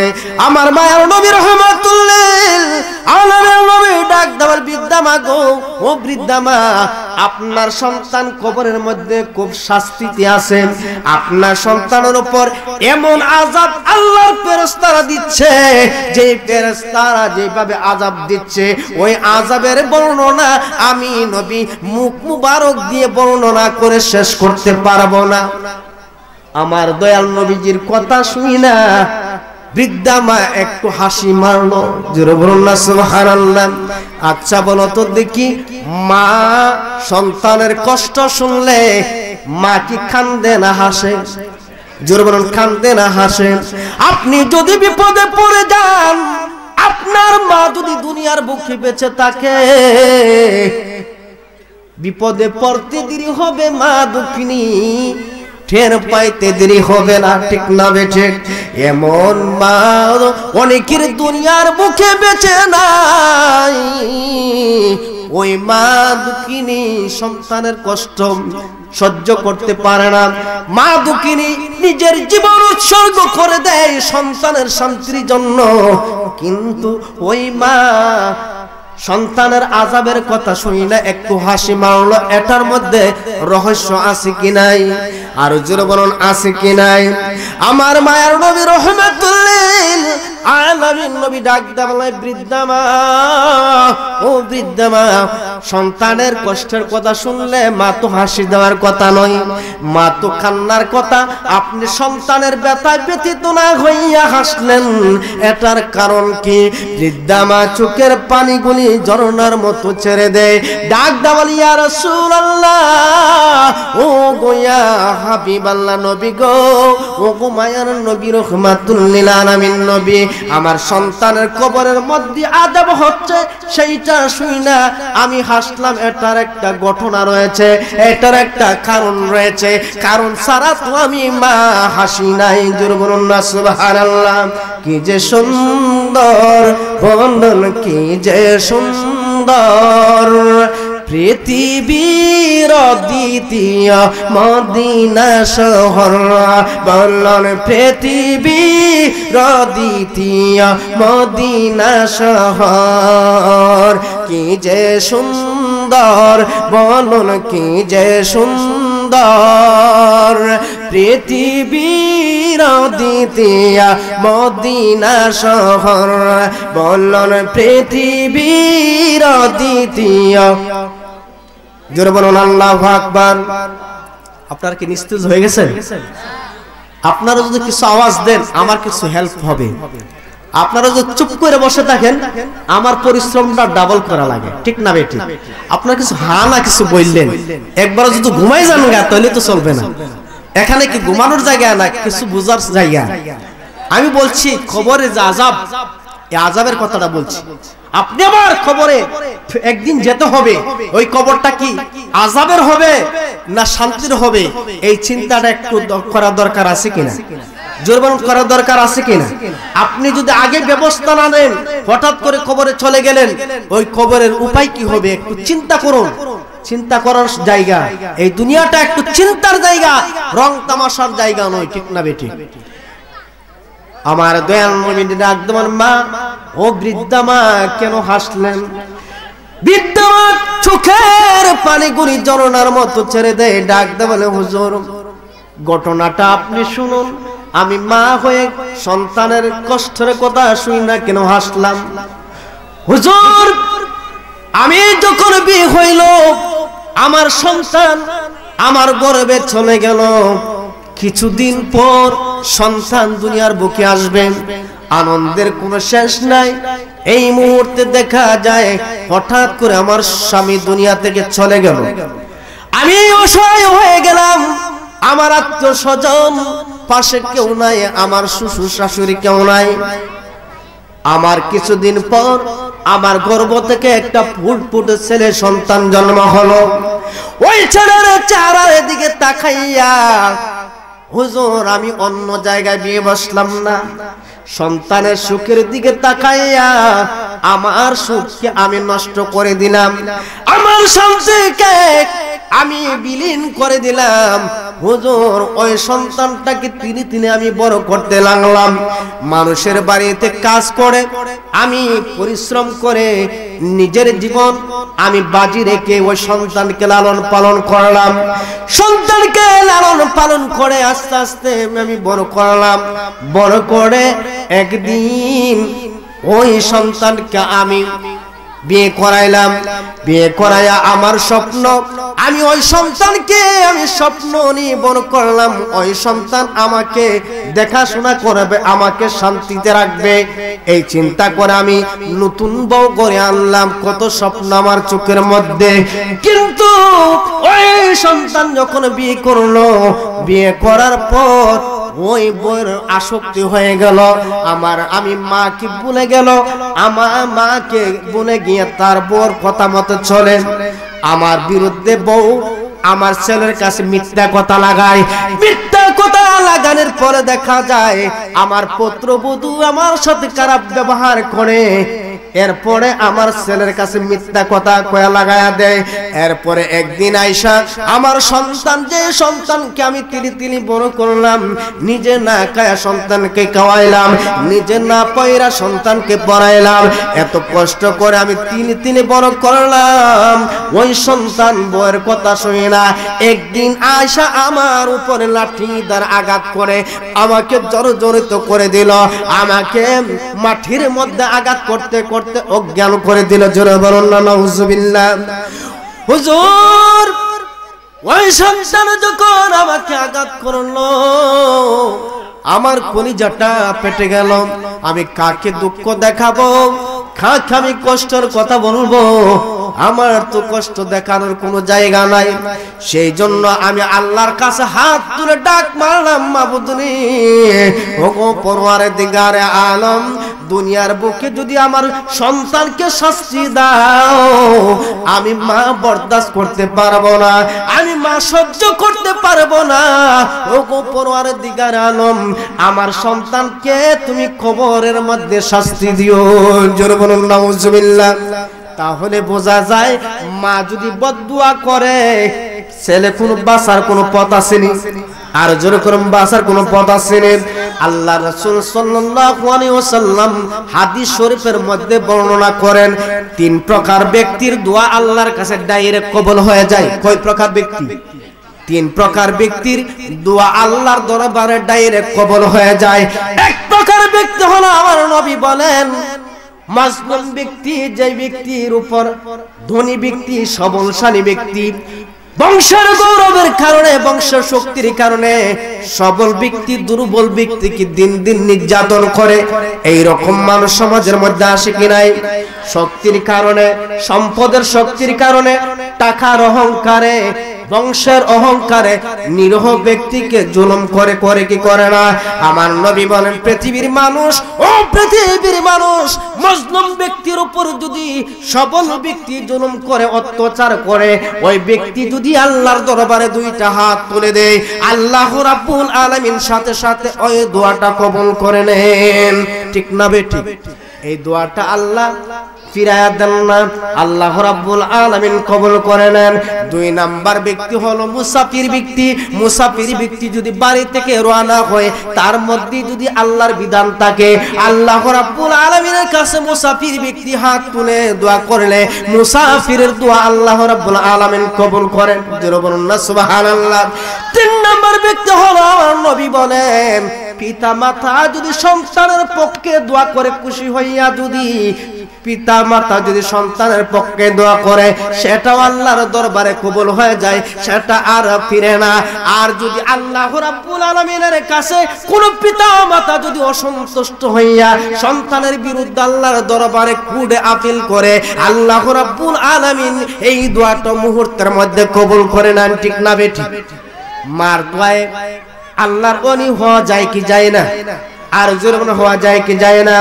আল্লাহর ওলি বাইজিদ বুস্তামি রহমাতুল্লাহি আলাইহি মার দোয়ার কারণে জগৎ বিখ্যাত ওলি হয়েছেন। ঠিক না বেঠিক? আল্লাহর ওলি হয়েছেন জগৎ বিখ্যাত হযরত বাইজিদ বুস্তামি। ঠিক না বেঠিক? মা দক্ষিণে রাত্রে বেলা ঘুমিয়ে হঠাৎ করে ঘুম থেকে উঠেছে, বাইজিদ একটু পানি দাও। বাইজিদ বুস্তামি পানি দেখলেন, ঘরের কোণে পানি আনার জন্য গেলেন, ঘরের কোনো পানি পেলেন না, ঝর্ণার মধ্যে চলে গেলেন রাত্রিবেলা মাকে পানি পান করার জন্য। জোরে বলো সুবহানাল্লাহ। আল্লাহর বাইজিদ বুস্তামি ঝর্ণার মধ্যে গেলেন কলস নিয়ে পানি আনার জন্য, পানি নিয়ে আসলেন মাকে পানি পান করার জন্য, পান করানোর জন্য 1 গ্লাস পানি নিয়ে মার মাথার পাশে দাঁড়ালেন পানি পান করানোর জন্য। যা দেখে মা ঘুমিয়ে গেছে। বাইজিদ বুস্তামি আল্লাহর ওলি কেমনে হয়েছে চিন্তা করুন। আল্লাহর ওলি হওয়া যায় মার খেদমতের দ্বারা। ঠিক না বেঠিক? বাইজিদ বুস্তামি চিন্তায় পড়ে গেলেন, এই মুহূর্তে যদি মাকে আমি ডাক দেই তাহলে মার ঘুমের ব্যাঘাত হবে, মার মনের মধ্যে কষ্ট যাইতে পারে। কাজে আমি বাইজিদ আমার ঘুমকে নষ্ট করে মার সেবার জন্য সারা রাত গ্লাসের পানি নিয়ে দাঁড়ায় থাকবো, তারপরও মাকে ঘুম থেকে সজাগ করব না। জোরে বলুন সুবহানাল্লাহ। আল্লাহর ওলি বাইজিদ বুস্তামি গ্লাসে পানি নিয়ে সারা রাত্রি দাঁড়িয়ে রইলেন। দাঁড়িয়ে থেকে যখন সকাল বেলা হলো, আজান দিল, নামাজের সময় হয়ে গেল, আল্লাহর ওলি বাইজিদ বুস্তামি ছোট বাচ্চা, তখন মা ঘুম থেকে সজাগ হলো নামাজ পড়ার জন্য। হঠাৎ করে দেখায়া দেখে বাইজিদ বুস্তামি তার মাথার পাশে গ্লাস নিয়ে দাঁড়িয়ে আছেন। জোরে বলুন আল্লাহু আকবার। বাইজিদ বুস্তামির মা ডাক দিয়ে বলে, বাবা রে, ও বাবা, তুমি কখন থেকে দাঁড়িয়ে রয়েছো? এখনো পর্যন্ত গ্লাসের মধ্যে হাতে পানি নিয়ে দাঁড়িয়ে রয়েছে, এটা কারণ কি? বাইজিদ বুস্তামি ডাক দিয়ে বলে, মা, ও মা, গভীর রাত্রে আপনি পানি পান করার জন্য চেয়েছিলেন, কিন্তু আমি পানি পানতে আনতে আপনি ঘুমিয়ে গেছেন। এই মুহূর্তে তো আপনাকে যদি ঘুম থেকে সজাগ করি তাহলে আপনার ঘুমের ব্যাঘাত করবে, সেই জন্য আমি গ্লাস নিয়ে দাঁড়িয়ে রইলাম, কখন আগবা আবার আপনি পানি চেয়ে বসেন। সেই জন্য আমি বাইজিদ সারা রাত ঘুমাই নাই, ওই গ্লাসের পানি হাতে নিয়ে দাঁড়িয়ে রইলাম। বাইজিদের মা এখন খুশি না বেজার? আরে জোরে বলুন, খুশি না বেজার? এমন বাইজিদ এখনো দরকার আছে কিনা মার খেদমত করার জন্য? ওই বাইজিদ বুস্তামির মতন একটা সন্তানের দরকার আছে কিনা? ওই সন্তানটা হয়ে যাবে আল্লাহর ওলি। ওই বাইজিদ বুস্তামির ব্যবহার দেখে মা খুশি হয়ে গেল, ডাক দা বলে, মাবুদ গো পরওয়ারদিগারে আলম, আমার বাইজিদের ব্যবহার দেখে আমি খুশি হয়ে গেলাম। ও আল্লাহ পরওয়ারদিগারে আলম, আমার বাইজিদকে তুমি জগতে বিখ্যাত ওলি বানায়া দাও। জোরে বলুন সুবহানাল্লাহ। আল্লাহর ওলি বানানোর জন্য মা আল্লাহর দরবারে দোয়া করছে। দোয়া কি কবুল হবে কি হবে না? আল্লাহর দরবারে দোয়া কবুল হয়ে গেছে। এই জন্য বাইজিদ বুস্তামি আল্লাহর ওলি হয়েছেন। সেই জন্য তার নসিব কি ভালো হয়েছে না খারাপ হয়েছে? একজন ওলির মা হয়েছেন আর তিনি একজন জগৎ বিখ্যাত ওলি। এটা কিসের মাধ্যমে হয়েছে? মার খেদমতের মাধ্যমে, ঠিক না বেটি? সেই জন্য আল্লাহ রাসূল দু জাহানের কামলানা নবী বলেন, রাদা আর রব্বি ফি রাদা আল ওয়ালিদাইন, আল্লাহর সন্তুষ্টি হলো পিতা মাতার সন্তুষ্টির মধ্যে। জোরে বলুন সুবহানাল্লাহ। পিতা মাতা যদি সন্তুষ্ট থাকে, আল্লাহও আপনার প্রতি সন্তুষ্ট থাকবে, ঠিক না বেঠিক? আমার নবী বলেন, সাকাতুর রাব্বি ফি সাকাতিল ওয়ালিদাইন, যদি তোমার পিতা মাতা তোমার প্রতি অসন্তুষ্ট থাকে, তোমার 5 ওয়াক্ত নামাজ কেন, সকল নামাজ রোজা সবগুলো লইয়া তুমি জাহান্নামে যেতে হবে, কারণ পিতা মাতা অসন্তুষ্ট, তোমার আল্লাহ অসন্তুষ্ট, ঠিক না বেঠিক?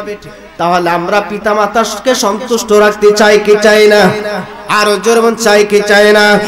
ওই বৃদ্ধা মা ডাক বলে, মা, ও হুজুর, ওই সময় সন্তান আমার উপর আঘাত করলো, আঘাত করতে সময় যখন আঘাত করলো, আমি মা আল্লাহর দরবারে 2টা হাত তুলে দিয়ে ডাক বলে, মাবুদ গো, ওই সন্তানকে দুনিয়ার বুকে আযাব দিও না, আযাব দিলে আমি মা সহ্য করতে পারবো না, বরদাস্ত করতে পারবো না, কাজে তুমি খবর নিয়ে শাস্তি দিও। এরপরে আমার সন্তান কিছুদিন পরে মারা যায়, ওই সন্তানের কবরের মধ্যে আযাব হচ্ছে, শুই না আমি বুঝতে পারলাম আমার দোয়াটা আল্লাহ কবুল করেছে, ঠিক না বেটি? আল্লাহ আমার দোয়া কবুল করছে, সেই জন্য আমি আল্লাহর কাছে শুকরিয়া আদায় করছি, আমি খুশি হইছি। জোরে বলুন না সুবহানাল্লাহ। আল্লাহর নবী ডাক দিয়ে বলেন, ও বৃদ্ধা মা, আপনি আপনার সন্তানকে মাফ কইরা দেন, না হয়তো জাহান্নামের আগুন থেকে বাঁচার কোনো পথ নাই।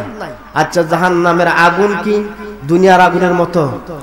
জোরে বলুন, দুনিয়ার আগুনের মতো। কেমন আগুন একটু বর্ণনা দিব? জোরে বলুন, একটু বর্ণনা দিব।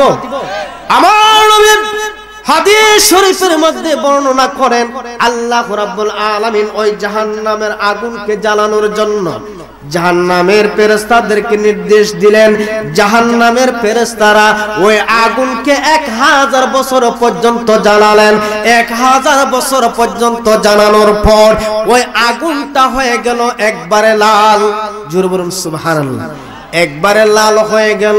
ফেরেশতারা ডাক দেয়া বলে, ওগো পরওয়ারদিগার, 1000 বছর পর্যন্ত জ্বালালাম আগুন, এখন একবারে টকটকে লাল হয়ে গেছে। এখন কি করব? আগুনের তাপ নিভায় পারবো নাকি? আমার আল্লাহ ডাক দালে বলে, ও ফেরেশতারা 1000 বছর জ্বালাইছো, আরো 1000 বছর জ্বালাও। আল্লাহর নির্দেশ পায়া আরো 1000 বছর পর্যন্ত জ্বালাইলেন। এখন ওই লাল বর্ণের আগুনটা একবারে সাদা, দবদবে সাদা হয়ে গেছে, একবারে সাদা হয়ে গেছে। আল্লাহর ডাক আছে, ডাক দাবন, ও গো পরওয়ারদিগার, 2000 বছর পর্যন্ত জ্বালানোর পর জাহান্নামের আগুনটা একবারে দবদবে সাদা হয়ে গেছে। এখন কি করব? আমার আল্লাহ ডাক দাবন, ফেরেশতারা রে, ও ফেরেশতারা তোমরা আরো জ্বালাও। আরো 1000 বছর পর্যন্ত ওই আগুনটা জ্বালালো। 1000 বছর জ্বালানোর পর দেখা যায় ওই দবদবে সাদা আগুনটা একবারে গুটগুটে অন্ধকার হয়ে গেছে, একবারে অন্ধকার হয়ে গেছে। আল্লাহ ডাক দাও, ফেরেশতারে এখন এই পর্যন্ত রেখে দাও, আর জ্বালানোর দরকার নাই। তাহলে বোঝা যায় আগুনের পাওয়ার বাড়ছে না কমছে? জোরে বলুন, বাড়ছে না কমছে? কেমন পাওয়ার একটু বর্ণনা দিন। হযরতে আদম আলাইহিস সালাম যখন দুনিয়ার বুকে আসলেন, স্বামী স্ত্রী বসবাস করবে, পাক শাক করবে, কিন্তু পাক করার মতো কোনো আগুন নাই। কি নাই? আমরা পাক করতে কি লাগে? আগুন লাগে কি লাগে না? আগুন নাই। হযরতে আদম নবী আল্লাহর কাছে আরজ করলেন, ইয়া মাবুদ রব্বুল আলামিন, আমাকে একটু পাক শাক করার জন্য একটু আগুনের ব্যবস্থা করুন। আল্লাহ রাব্বুল আলামিন হযরত জিবরাইল আমিনকে ডাক দিয়ে বলেন, জিবরাইল তুমি জাহান্নাম থেকে কিছু আগুন আদমকে নিয়ে দিয়ে আসো। আল্লাহর ফেরেশতা হযরত জিবরাইল আমিন জাহান্নামের গুড়ার মধ্যে চলে গেলেন। জাহান্নামের গুড়ার মধ্যে যায় মালিক ফেরেশতাকে ডাক দিয়ে বলে, মালিক একটু আগুন দাও। কতটুকু আগুন নেবেন? এক মুষ্টি আগুন দাও, আদম নবীকে দিয়ে আসবো। মালিক ফেরেশতা ডাক দিয়ে বলে, জিবরাইল রে, ও জিবরাইল, এক মুষ্টি আগুন যদি দুনিয়ার বুকে দেওয়া হয়, 7 আসমান 7 জমিন পুরে সারকার হয়ে যাবে, ওই আগুন বরদাস্ত করতে পারবে না। তাহলে 1 ইঞ্চি পরিমাণ আগুন দেন। 1 ইঞ্চি পরিমাণ আগুন যদি দুনিয়ার বুকে দেওয়া হয়, 7 আসমান জ্বলে সারকার হয়ে যাবে। হযরত জিবরাইল আমিন রাখদা বলে, ও মালিক ফেরেশতা, তাহলে কতটুকু আমি আগুন নিতে পারি আপনি বলুন। 1 রেণু পরিমাণ আগুন নিয়ে যান। 1 রেণু পরিমাণ, রেণু কেমন? রেণু হলো একটা জাররা পরিমাণ। জাররা কেমন একটু বুঝাইতে গেলে একটু উদাহরণ দেওয়ার দরকার। একটা পুকুরের মধ্যে একটা সুই নিয়ে গেলেন, ওই সুইটা পুকুরের মধ্যে ঢুকাইলেন আগাটা। আচ্ছা, সুইটা তুললেন, আগার মধ্যে কয় কেজি পানি উঠবে? জোরে বলেন, কয় কেজি? 1 কেজি। কি বলেন? 1 কেজি। সুয়ের মাথার মধ্যে বিন্দু পরিমাণ একটা ফোঁটা পানি আসবে, ঠিক না ঠিক? ওই বিন্দু পরিমাণ আগুনকে যদি 70টা ভাগ করা হয়, 70টা ভাগের 1 ভাগ হলো জাররা পরিমাণ। ওই জাররা পরিমাণ আগুন হযরত মালিক ফেরেশতা জিবরাইল আমিনকে দিয়ে দিলেন, আর বলে দিলেন, ও জিবরাইল, ওই আগুনটা সরাসরি আদমকে দিবেন না, ওই আগুনটা জাররা পরিমাণ আগুনটা একটা পর্বতের উপরে রাখবেন। জোরে বলেন না সুবহানাল্লাহ। এই পর্বতের উপরে এই সামান্য আগুন রাখার জন্য বলছে। হযরত জিবরাইল আলাইহিস সালাম এই বিন্দু পরিমাণ আগুন, জাররা পরিমাণ আগুন একটা পর্বতের উপর রাখছে। রাখতে দেরি হয়েছে, ওই পর্বতটা পুরো সারকার হয়ে, 7 জমিন পুরো সারকার হয়ে আবার দেখা যায় ওই আগুনের কণাটা আবার জাহান্নামের আগুন জাহান্নামে চলে গেছে। জোরে বলুন না সুবহানাল্লাহ। কিছু রয়ে গেছে ধুমা। কি রয়ে গেছে? পর্বতটা যে পুড়েছে, ওই পর্বতের একটা ধুমা রয়ে গেছে। এই ধুমাটা হচ্ছে দুনিয়ার আগুন। জোরে বলুন না সুবহানাল্লাহ। তাহলে কি জাহান্নামের আগুন কি পাওয়ার কম না বেশি? আরো জোরে বলুন, জাহান্নামের আগুন পাওয়ার কি কম না বেশি? কেমন পাওয়ার দেখুন। জাহান্নামের মধ্যে সর্বনিম্ন শাস্তি হচ্ছে একজন ব্যক্তিকে জাহান্নামের একটা ফিতাযুক্ত জুতা, জাহান্নামের আগুনের ফিতাযুক্ত জুতা পায়ের মধ্যে পরিয়ে দেওয়া হবে। এটা হলো সর্বনিম্ন শাস্তি। এটা সর্বনিম্ন, এর নিচে আর শাস্তি নাই। ওই শাস্তিটা টাকার কারণে, 2টা জুতা তার মধ্যে পাওয়ার মধ্যে টাকার কারণে ওই জুতার তাপে তার মগজগুলি টকবক টকবক করে মার যে রকম টকবক টকবক করে ওই মারের মতন টকবক করতে করতে দেখা যায় মগজগুলি নাক দিয়ে কান দিয়ে মুখ দিয়ে বের হয়ে যাবে। জোরে বলুন না সুবহানাল্লাহ। তাহলে ওই আযাব থেকে বাঁচার দরকার আছে কিনা? আরো যেরকম বাঁচার দরকার আছে কিনা? কে কে বাঁচতেছেন হাত তুলে দেখেন। নারায়ে তাকবীর, নারায়ে রিসালাত, নারায়ে রিসালাত। উরুস মাহফিল, উরুস মাহফিল। বলুন লা ইলাহা ইল্লাল্লাহ, জোরে লা ইলাহা, জোরে লা ইলাহা, লা ইলাহা ইল্লাল্লাহ মুহাম্মাদুর রাসূলুল্লাহ সাল্লাল্লাহু আলাইহি ওয়াসাল্লাম। আল্লাহর নবী বলেন, ও বৃদ্ধা মা, ওই আপনার সন্তানের উপরে যে জাহান্নামের আগুন দিয়ে জাহান্নামের ফেরেশতারা শাস্তি দিচ্ছে, ওই শাস্তিটা বহু ভয়ঙ্কর শাস্তি। আপনি আপনার সন্তানকে maaf করে দেন, আপনি আপনার সন্তানকে ক্ষমা করে দেন। আমার দয়াল নবীজির কথা শুনে ওই বৃদ্ধা চোখের পানিগুলি আরো বাড়িয়ে ফেলতে লাগলেন আর ডাক দেওয়ার, হুজুর আপনি এই কথাটা বাদ দিয়ে অন্য কথা বলুন, আমি পালন করব, কিন্তু আমার ওই নাফরমান সন্তানকে আমি মাপ দিব না। জোরে বলুন না নাউজুবিল্লাহ। তাহলে বোঝা যায় মার সাথে যে বেয়াদবি করেছে, মার সাথে যে কত আঘাত দিয়েছে, ওই আঘাতটা মা সহ্য করতে পারে না, ঠিক না ঠিক? ওই মহিলা ডাকদা বলে, মা হুজুর তাকে আমি মাপ দিব না। এখন আমার দয়াল নবীজি কি করবে, তার জন্য তো মায়া লেগে গেছে। আমার নবী ডাকদা বলে, আমি তো রাহমাতুল লিল আলামিন নবী, আমার একজন উম্মতের কবরের মধ্যে এই রকম জাহান্নামের আগুন দাউ দাউ করে জ্বলতেছে, ওই আগুনটা দেখে আমি রাহমাতুল লিল আলামিন নবী হইয়া কিভাবে ঘুমাইবো? আমার তো ঘুম আসতে পারে না, ঠিক না ঠিক? আমার নবীজি আবার আল্লাহর দরবারে হাতগুলো তুলে দিলেন। আল্লাহর দরবারে হাত মোবারক তুলে দিয়ে ডাকদা বলে, গো পরওয়ারদিগার, মা যদি মাপ না দেই তাহলে জাহান্নাম থেকে বাঁচার কোনো পথ নাই। ওই উম্মতের মা তো তাকে মাপ দিচ্ছে না। আল্লাহ তুমি একটা ব্যবস্থা কইরা দাও, ওই শাস্তিরা তার মাকে দেখানোর ব্যবস্থা কইরা দাও, মার মায়া লাগা যাইব, ঠিক না ঠিক? আল্লাহর দরবারে যখন দোয়া করলেন, আল্লাহর সাথে সাথে তার চোখের পর্দাটা সরিয়ে দিলেন। মা তাকায়া দেখে ওই সন্তান কবরের মধ্যে দেখা যায় জাহান্নামের আগুনের মধ্যে হাবুডুবু কাচ্ছে। তাকায়া দেখে তার সন্তানের উপরে চামড়াটা জাহান্নামের ফেরেশতা একবারে সিলাইয়া উঠায় ফেলছে। কাশির চামড়া আমরা উঠাই কি উঠাই না? কাশের চামড়া উঠায় ফেললে ওই মাংস বের হয়ে যায়। ওই মাংসের মধ্যে আগুন লাগলে আরাম লাগবে না বেরাম লাগবে? জোরে বলুন, আরাম না বেরাম? আল্লাহর জাহান্নামের ফেরেশতারা তার শরীরের মাংসের চামড়া আলাদা কইরা ফেলছে, আলাদা কইরা ওই হাজার হাজার গুণ তাপ বিশিষ্ট জাহান্নামের আগুন দ্বারা ওই শরীরের মধ্যে আগুন দিয়ে পুরাচ্ছে। ওই সন্তানটা হাউমাউ করে খাচ্ছে আর আল্লাহকে ডাকছে, আল্লাহ শুনে নাই। জাহান্নামের বড় বড় সর্পগুলি তাকে দংশন করছে। আল্লাহ রাব্বুল আলামিন এমন বড় বড় সর্প জাহান্নামের মধ্যে তৈরি করে রেখেছেন। আমার নবী বলেন, এক একটা সর্প এক একটা উটের মতো হবে। জোরে বলুন না নাউজুবিল্লাহ। এক একটা সাপ কত বড় হবে? এক একটা উটের সমান। একবার দংশন করলে 500 বছর পর্যন্ত একটা দংশনের অ্যাকশন থাকবে।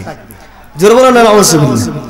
আল্লাহর নবী বলেন, ওই জাহান্নামের মধ্যে আল্লাহ রাব্বুল আলামিন বড় বড় সাপ রেখেছেন, উটের মতন সাপ। ওই সাপগুলি বারবার দংশন করবে। এক একটা বিচ্ছুগুলি হবে, এক একটা বিচ্ছু এক একটা কচ্ছপের সমান। ওই বিরাট আকার কচ্ছপের সমান বিচ্ছুগুলি দংশন করবে। শুধু তাই নয়, ওই জাহান্নামের মধ্যে দেখা যায় জাহান্নামের আগুনের মুগুর দ্বারা পিটাইতে থাকবে। ওই মহিলা, বৃদ্ধ মহিলা যখন দেখলো তাকায়া তার সন্তান ওই জাহান্নামের মধ্যে বিভিন্ন ধরনের শাস্তি হচ্ছে, ওই শাস্তি গুনি ওই সন্তান বুক করছে আর সন্তান হাউমাউ করে ডাকতেছে আর আল্লাহকে চিল্লায় চিল্লায় বলতেছে মাবুদ আমাকে মাফ করে দাও, আমাকে মাফ করে দাও। এই মুহূর্তে যখন মা সামনে দাঁড়ালো, মার দিকে তাকাইয়া সন্তান হাউমাউ করে কেঁদে উঠল, মা আমাকে মাফ করে দাও, না হয়তো আমার কোনো বাঁচার পথ নাই। এই অবস্থা দেখে মা দুঃখিনী সন্তানের কবরের মধ্যে অজ্ঞান হয়ে পড়ে গেল। জোরে বলুন না সুবহানাল্লাহ। মা এতক্ষণ দেখে নাই, সন্তানকে মাফ করতে পারে নাই, মাফ করতে রাজি না। এখন যখন সন্তানের এই কষ্ট, এই দুর্দশা, জাহান্নামের শাস্তি দেখলো, মা আর বরদাস্ত করতে পারলো না। মা কি করলো? সাথে সাথে অজ্ঞান হয়ে সন্তানের কবরের পাশে পড়ে গেল। আল্লাহর নবী দু জাহানের কামলেওয়ালা নবী কিছুক্ষণ পরে তাকে জ্ঞান ফিরালেন। ফিরায় ডাক দেওয়াল, মা ও গো বৃদ্ধা মা, এখন আপনি কি করবেন? এখন আপনি বলুন। বৃদ্ধা মা ডাক দেওয়াল, হুজুর ও গো আমার রাসূল, যে সন্তানকে আমি তিলে তিলে আমি বড় করেছি, নিজে কষ্ট করেছি, সন্তানকে কষ্ট করতে দেই না। ও রাসূল, আমি এই মুহূর্তে তাকে মাফ করে দিলাম। আপনি আল্লাহর দরবার হাত তুলে আমার সন্তানের জন্য দোয়া করুন, আমার আল্লাহ যেন আমার সন্তানকে মাফ কইরা তাকে জান্নাতে দিয়ে দেয়। জোরে বলুন সুবহানাল্লাহ। আল্লাহু আল্লাহ আল্লাহু আল্লাহ আল্লাহু আল্লাহ আল্লাহু আল্লাহ আল্লাহ আল্লাহ আল্লাহ আল্লাহ আল্লাহ আল্লাহ আল্লাহ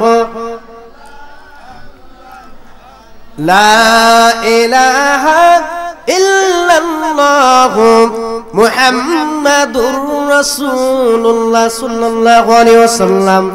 তাহলে আমরা যাদের পিতামাতা আছে তাদের সাথে আমরা ভালো ব্যবহার করব না খারাপ ব্যবহার করব?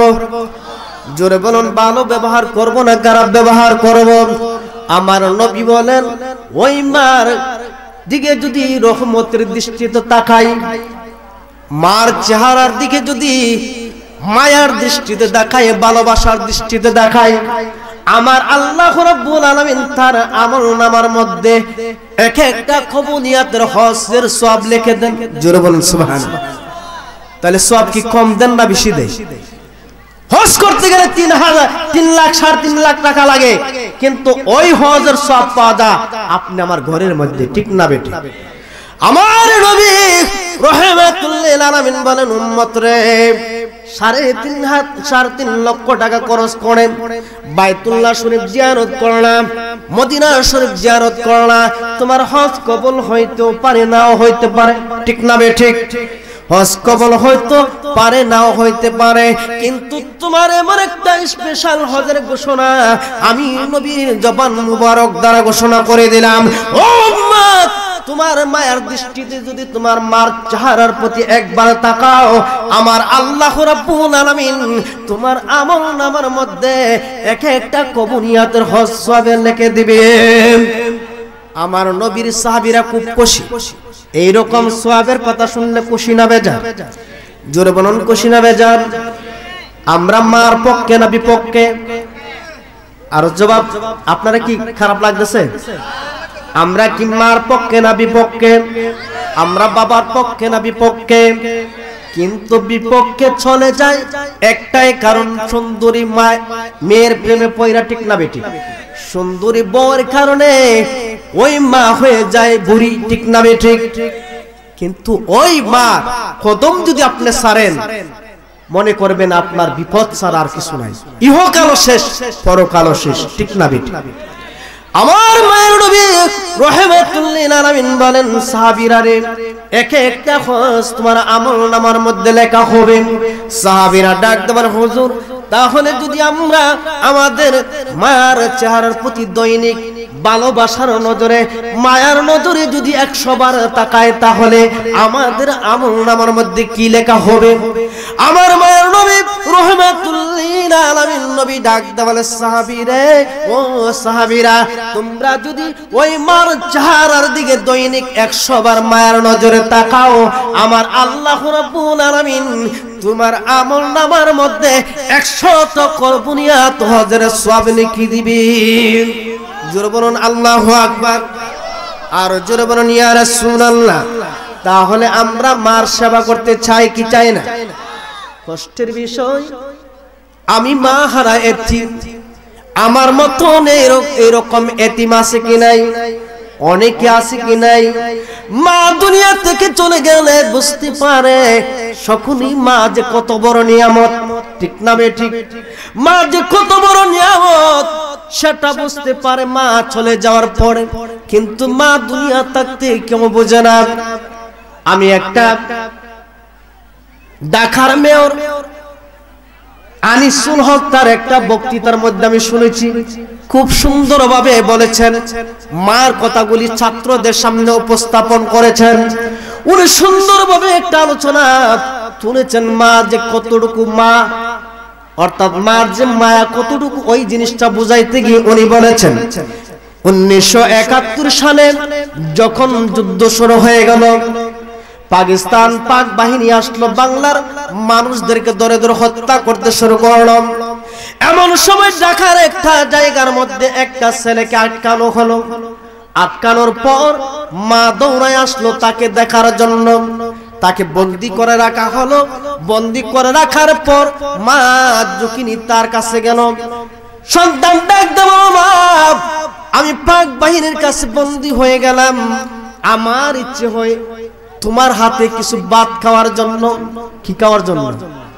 মার হাতে ভাত খাবে মার কাছে বলছে এখন মা অস্থির হয়ে গেছে সন্তানকে খাওয়ানোর জন্য ওই সন্তানটা ডাকতে বলে মা মা গো আমি পাক বাহিনীর কাছে বন্দী হয়ে গেলাম আমার মন চাইছে তোমার হাতে ভাত খাওয়ার জন্য মা দক্ষিণী ডাকতে বলে সন্তান রে ও সন্তান তুমি চিন্তা করো না আমি বাড়ি থেকে ভাত নিয়ে আসছি এই কথা বলে মা দৌড়ায় গেল বাড়ির মধ্যে সন্তানের জন্য সুন্দরভাবে পাক করলো সুন্দরভাবে ভাত সাজাইলো সাজাইয়া নিয়ে আসলো সন্তানকে খাওয়ানোর জন্য আয়েশা দেখে সন্তানকে পাক বাহিনী গুলি করে মেরে ফেলেছে মা দুঃখিনী ভাত নিয়ে কাঁদতে লাগলেন কাঁদতে কাঁদতে অজ্ঞান হয়ে গেলেন মার কাছে ভাত চাইছে মা খাওয়াইতে পারে না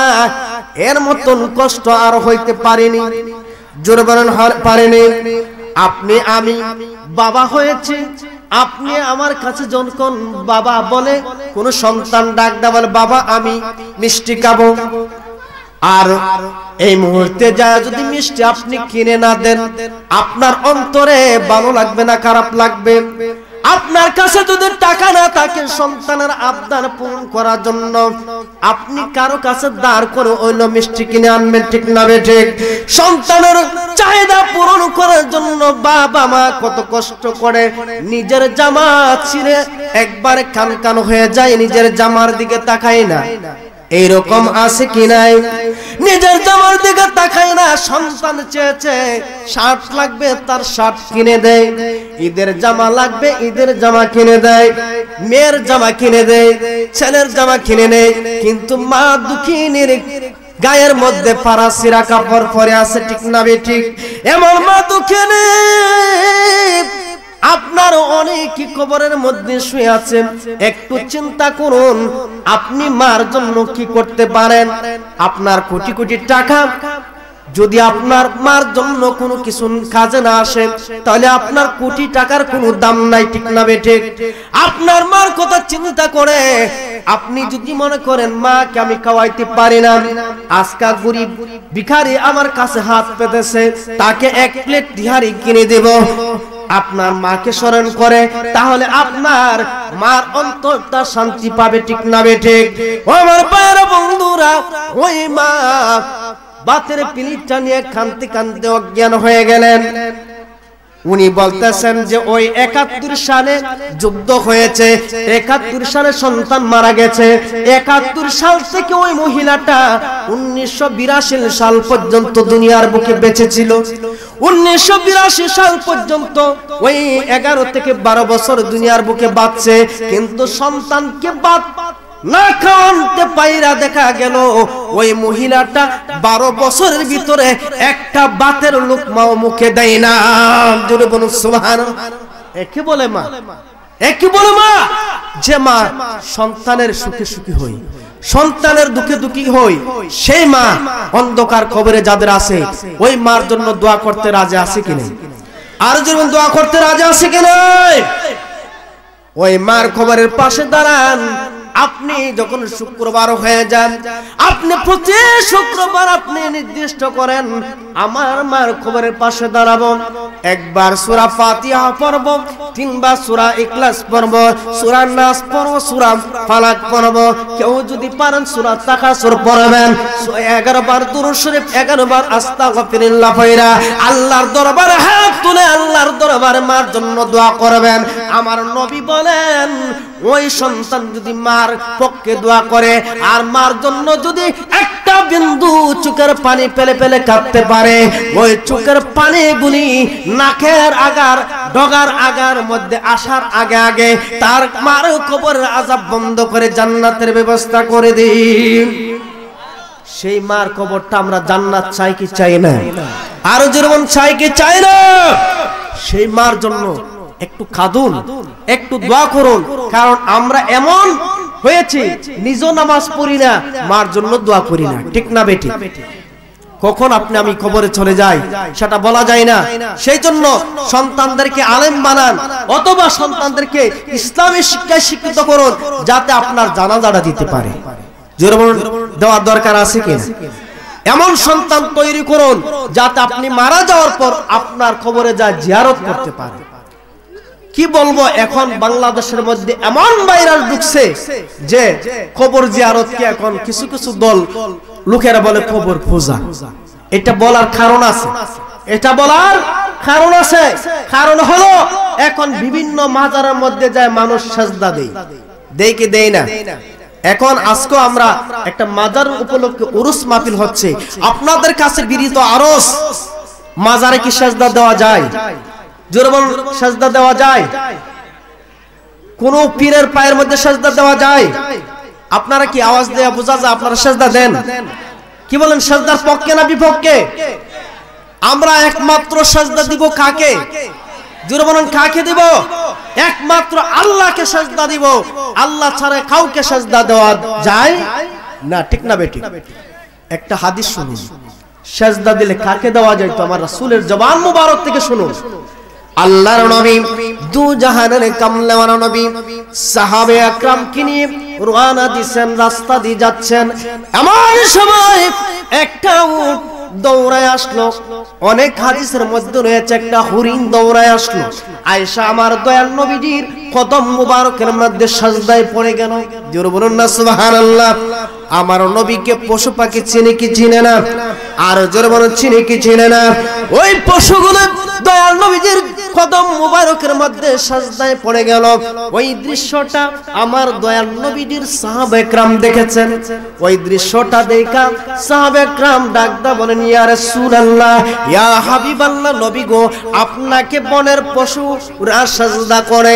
আপনি এতই সম্মানিত নবী যে নবীকে আল্লাহ ইজ্জত দিয়েছেন। জোরে বলেন, কে ইজ্জত দিয়েছে? জোরে বলেন, ইজ্জত কে দিয়েছেন? আমার আল্লাহ বলেন, ওয়ারাফানা লাকা যিকরাক, ও আমার হাবিব, ও আমার বন্ধু, আপনার জিকিরকে আমি আল্লাহ রাব্বুল আলামিন বুলন্দ করে দিয়েছি। আল্লাহর নবীর সম্মান কে দিয়েছেন? আর যেমন কে দিয়েছেন? আল্লাহ দিয়েছেন। সেই জন্য আমাদের নবীকে সম্মান জানাতে চাই কি চাই না? আমার ভাইরা বন্ধুরা, ওই পশুটা যখন সাজদায় পড়ে গেল, সাহাবীরা বলে, ইয়া রাসূলুল্লাহ, পশুরা হইয়া আপনাকে সাজদা দেয়, আপনি যদি অনুমতি দেন তাহলে আপনার কদম মুবারকের মধ্যে আমরা সাহাবীরা সাজদা দিতে চাই। এটা কারা দাবি করছে? নবীজির সাহাবীরা। কারা দাবি করছে? জোর বলেন, কারা দাবি করছে? নবীজির সাহাবীরা। আমার মায়ের নবী রাহমাতুল লিল আলামিন নবী ডাকতে বলেন সাহাবীরা রে, ও সাহাবীরা, মানুষ যদি মানুষের কদমের মধ্যে সিজদা দেওয়া জায়েজ হতো তাহলে আল্লাহ রাব্বুল আলামিন সর্বপ্রথম নির্দেশ দিতেন স্ত্রীরা যেন তার স্বামীর কদমের মধ্যে সিজদা দেয়। জোরে বলুন সুবহানাল্লাহ। আল্লাহ যদি এই বিধান রাখো এক মানুষ আর এক মানুষের কদমের মধ্যে সিজদা দেওয়া জায়েজ যদি করতো তাহলে সর্বপ্রথম জায়েজ করতো স্ত্রীরা যেন তার স্বামীর কদমের মধ্যে সিজদা দেয়। কাজে একজন মানুষ আরেকজন মানুষকে সিজদা দেওয়া যায় না। তাহলে বোঝা যায় ওই হাদিস থেকে আমরা শিক্ষা অর্জন করতে পারি সাহাবীরা নবীজির কদম মোবারকে সিজদা দিতে চায়ও সিজদার হুকুম পায় নাই, সেই জন্য আমরা নবীকে সাহাবেরা সিজদা করছে না। এখন যত বড় ওলি হোক তাকে কি সিজদা করা যাবে? যেমন তাকে সিজদা করা যাবে? কোন মাজারে সিজদা করা যাবে? মাজারে সিজদা করা যাবে না, কারণ আল্লাহ ছাড়া সিজদা করা যায় না। হ্যাঁ, মাজারের মধ্যে চুম্বন খাওয়া যায়। কি খাওয়া যায়? চুম্বন। সালাম করা যায়, মার কদমের মধ্যে চুম্বন খাওয়া যায়, সালাম করা যায়। পীর মাশায়েখের কদমের মধ্যে চুম্বন করা যায়, সালাম করা যায়, এটা জায়েজ। কিন্তু সিজদা করা সম্পূর্ণ হারাম, সম্পূর্ণ কবিরা গুনাহ। জোরবন ঠিক না বেঠিক? আমরা মাজারে কি সিজদা করতে চাই না? চাই না।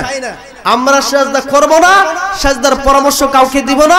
কেউ যদি আমাদের সামনে সিজদা করে আমরা তাদেরকে প্রতিহত করব। ঠিক না বেঠিক? আমরা প্রতিহত করতে চাই কি চাই না? বর্তমান বিভিন্ন মাজারের মধ্যে কিছু আম পাবলিক আছে, তারা সিজদা করার কারণে বাতিল পন্থী, তারা এখন ফতোয়া দিচ্ছে মাজার জিয়ারত করা জায়েজ না। ঠিক না বেঠিক? এই সব কারণে এখন বিরোধী দলেরা তারা ফতোয়া দিচ্ছে মাজার জিয়ারতকে মাজার পূজা। কারণ যারা শিক্ষিত, যারা আলেম, তারা কিন্তু এইরকম সিজদা দেয় না। আম পাবলিকরাই তারা মাজারে যে সিজদা দেয়, দেয় কি দেয় না? আমরা তাদেরকে সচেতন করতে চাই, তাদেরকে আমরা জানাতে চাই যে মাজারে সিজদা দেওয়া জায়েজ না। যত বড় ওলি হোক, যত বড় গাউস হোক, তাদের পায়ের মধ্যে সিজদা দেওয়া যাবে না। এখানে মাজার, আমি এই মাজার কমিটির বর্তমান সভাপতি, আজকের মাহফিলের বর্তমান সভাপতি জনাব আব্দুর রহমান ভাইকে আমি বিনীত আরজ জানাবো, এখানে যেহেতু মাজার করেছেন ভালো কথা, এখানে জিয়ারতের ব্যবস্থা রাখেন ভালো কথা, কিন্তু এখানে সিজদা যাতে না হয়।